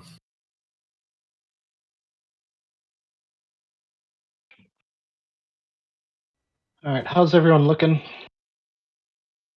As soon as the last one goes down, Celsia is like, "It wasn't me this time." no, that was premature. That's okay. At least there are no more that can animate, right? And he glances at the armor on the floor. For the giant one right over there.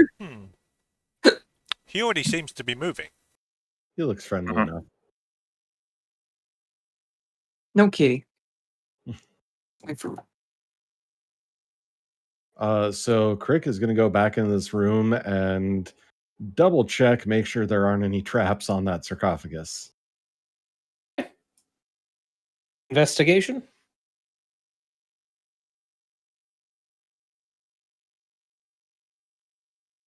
You're fairly confident that there are no traps on the sarcophagus.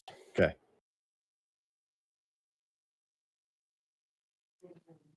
Zephyr is not checking for traps, just gonna try pushing it open. Wait, we're opening sarcophaguses now? The I don't know if we are, but Zephyr is. Yeah. Stone lid. Okay. The stone lid slides open. Zephyr, inside you see the skeletal remains of an Omkagorian. Would you count this as a corpse? Yes. I see your screen light up as you open up a spell.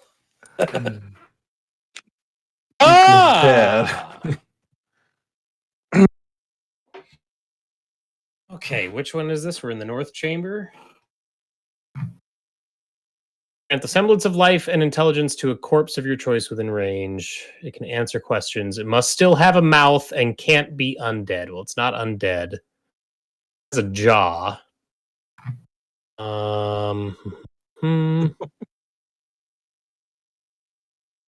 Yeah, so you cast the spell.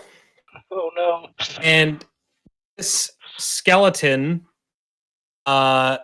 shifts and twitches. The skull turns this way and that, and then faces in Zephyr's direction. And its jaw opens up. It's like a Halloween thing at this point. Like, it's literally just a jaw opening and closing. You hear its voice speaking Kagorian. Yeah, I'm gonna have to follow this with tongues on myself. Burn all the spell slots. Wow.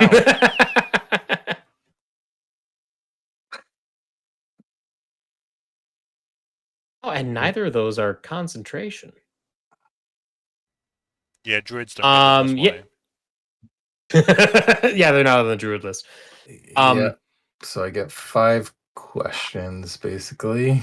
Didn't really think this through in advance, but Zephyr's a little unhinged right now. I'm gonna start off with, who are the Oathsworn? And it says, we are the Oathsworn. And what was the name of what exactly did the thing ask for? I know it's in chat, but it's way up there somewhere. Speak the true name can proceed. Only the Oathsworn. Yeah. Only the Oathsworn who speak the true name can proceed. Drag that corpse down here and just make him say the true name. Yeah. I was going to suggest. I'm going to keep it simple. Second question, what is the true name? And it says, the name, is the true name. What would this one say? How would this one respond? Don't like the sound of that. Nope. That way leads fuckery. You already know the true name in your heart. Yeah. Search your feelings. Nick, You what know it did to be you? true. What's in a true name? And it says that the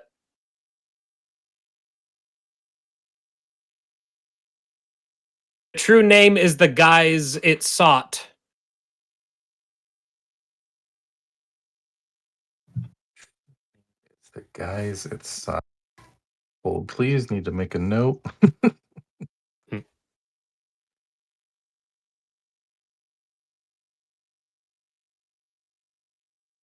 Now, is that a GUIDE or a GUISE? SE, GUISE, the guise. Okay. Looking for some guys. You know. GUIS, yeah. Okay. Let's see. I got 3 more.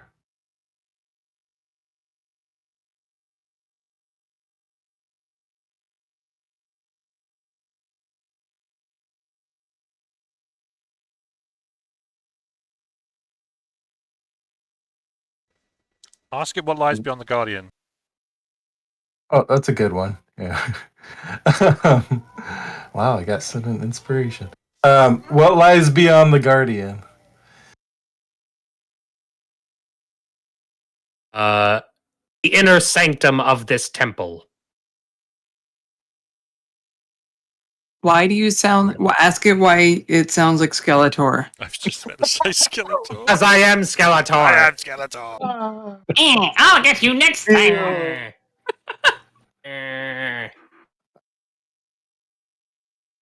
What is the name of the guys of Thagris?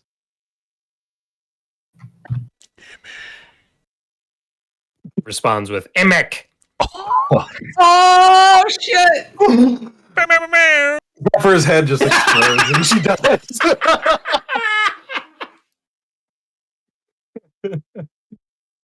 Oh my gosh. Last question. How dare you?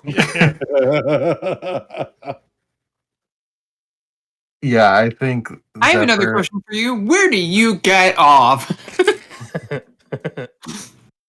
I think Zephyr kind of like falls to one knee and she is kind of messed up by that. Oh no. Hey, 1 second. Be right back. Hold on. Okay. Spelllore's off in 10 Suspense. minutes, though.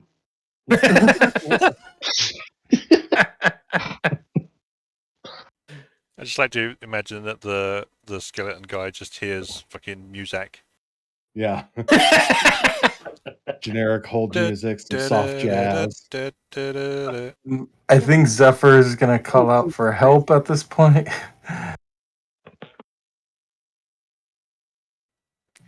Willoughby rushes in, weapon drawn. Where? And you just see a corpse like alive and looking around.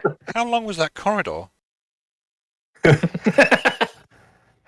I can't think right now. Can someone think of anything we need to ask this long dead corpse?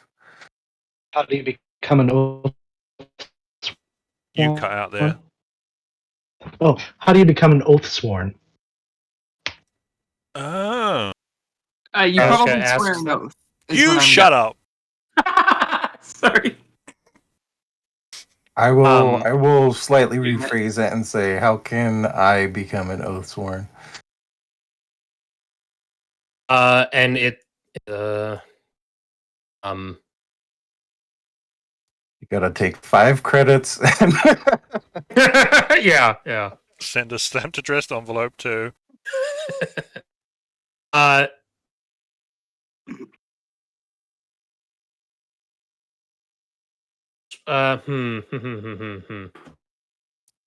dump the corpse. It would say, swear the oath of the role appointed to you. Where the roll is in? Swear Words of the the, oath of the role appointed to you. Okay, okay. Pointed to you, Zephyr. If you're a watcher, a keeper, or whatever the other one was. Hire builder. something, right? Yeah. So each of us pick a role, walk up to it, say the oath, maybe? Yeah, it didn't say if you need. Maybe it'll only let 3 people pass. I guess Zephyr will ultimately try to collect herself and say the oath of the I can't remember what it was, but the oath that was on this northern one here. The Star The Guide. North. I want Chamber that Guide. one. Fine, whatever. Wait, is this a Sailor Moon thing? What? No. No.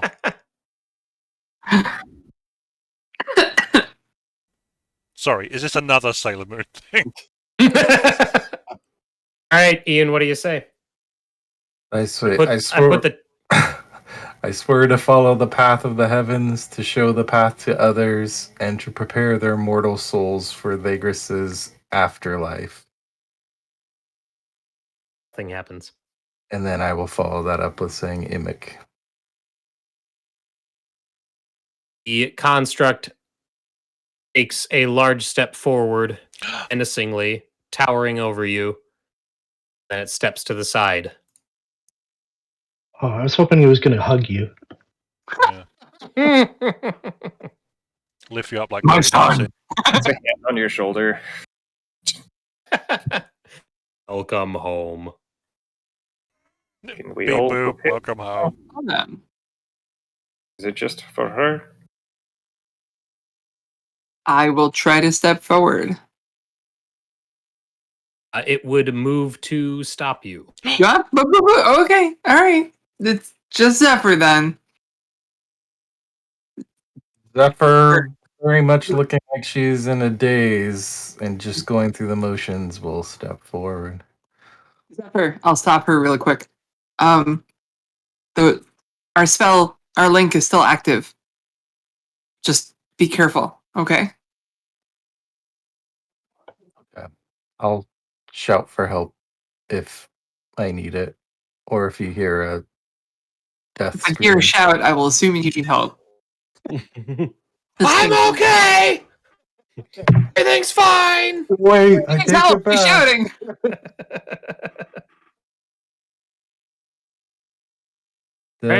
I will keep going forward. Can I Open the can I door. stand here? Can I send an echo down the corridor after her? So she opens the doors. It just looks like a wall of blackness. No light penetrates into this space. You can send it as far as you can see, which is basically where she's standing right now. Right, well, I can summon it within 15 feet of me. So if I summon it here, and then if she walks through, I can move it. I just want to know if the Guardian responds, like, because another person hasn't gone through. It's an object, so yeah, there's no reaction from the Guardian. Okay. So appearing next to Zephyr is an elderly woman with grey hair. Well, they're all grey, but she's carrying a sword cane. And she just smiles at Zephyr. Right, Zephyr, what do you do? Does this thing react? No, it didn't. Because that is an object, not a creature. Zephyr will kind of look at the old woman manifestation and then grab her Imik amulet for strength and step through into the blackness. All right. You all watch as Zephyr steps in, and then the old woman spirit steps in as well, both of which are completely enveloped in pitch blackness. And that is where we're going to end it for the night. Son of a bitch. So we will get back next week, and we'll pick it up right from there and see exactly what happens to Zephyr and Old Lady Willoughby, Old Lady Kipling. Thanks so much for joining us. wants to know as Yeah. Old Lady Kipling. Here's about Culmination. Old Lady Kipling's gotta live. Fan The culmination of Old Lady Kipling's long story is finally here. Mm-hmm. Thanks so much for hanging out and chatting and watching, and we will see you all next Tuesday at 7 p.m. Central. Bye. Bye.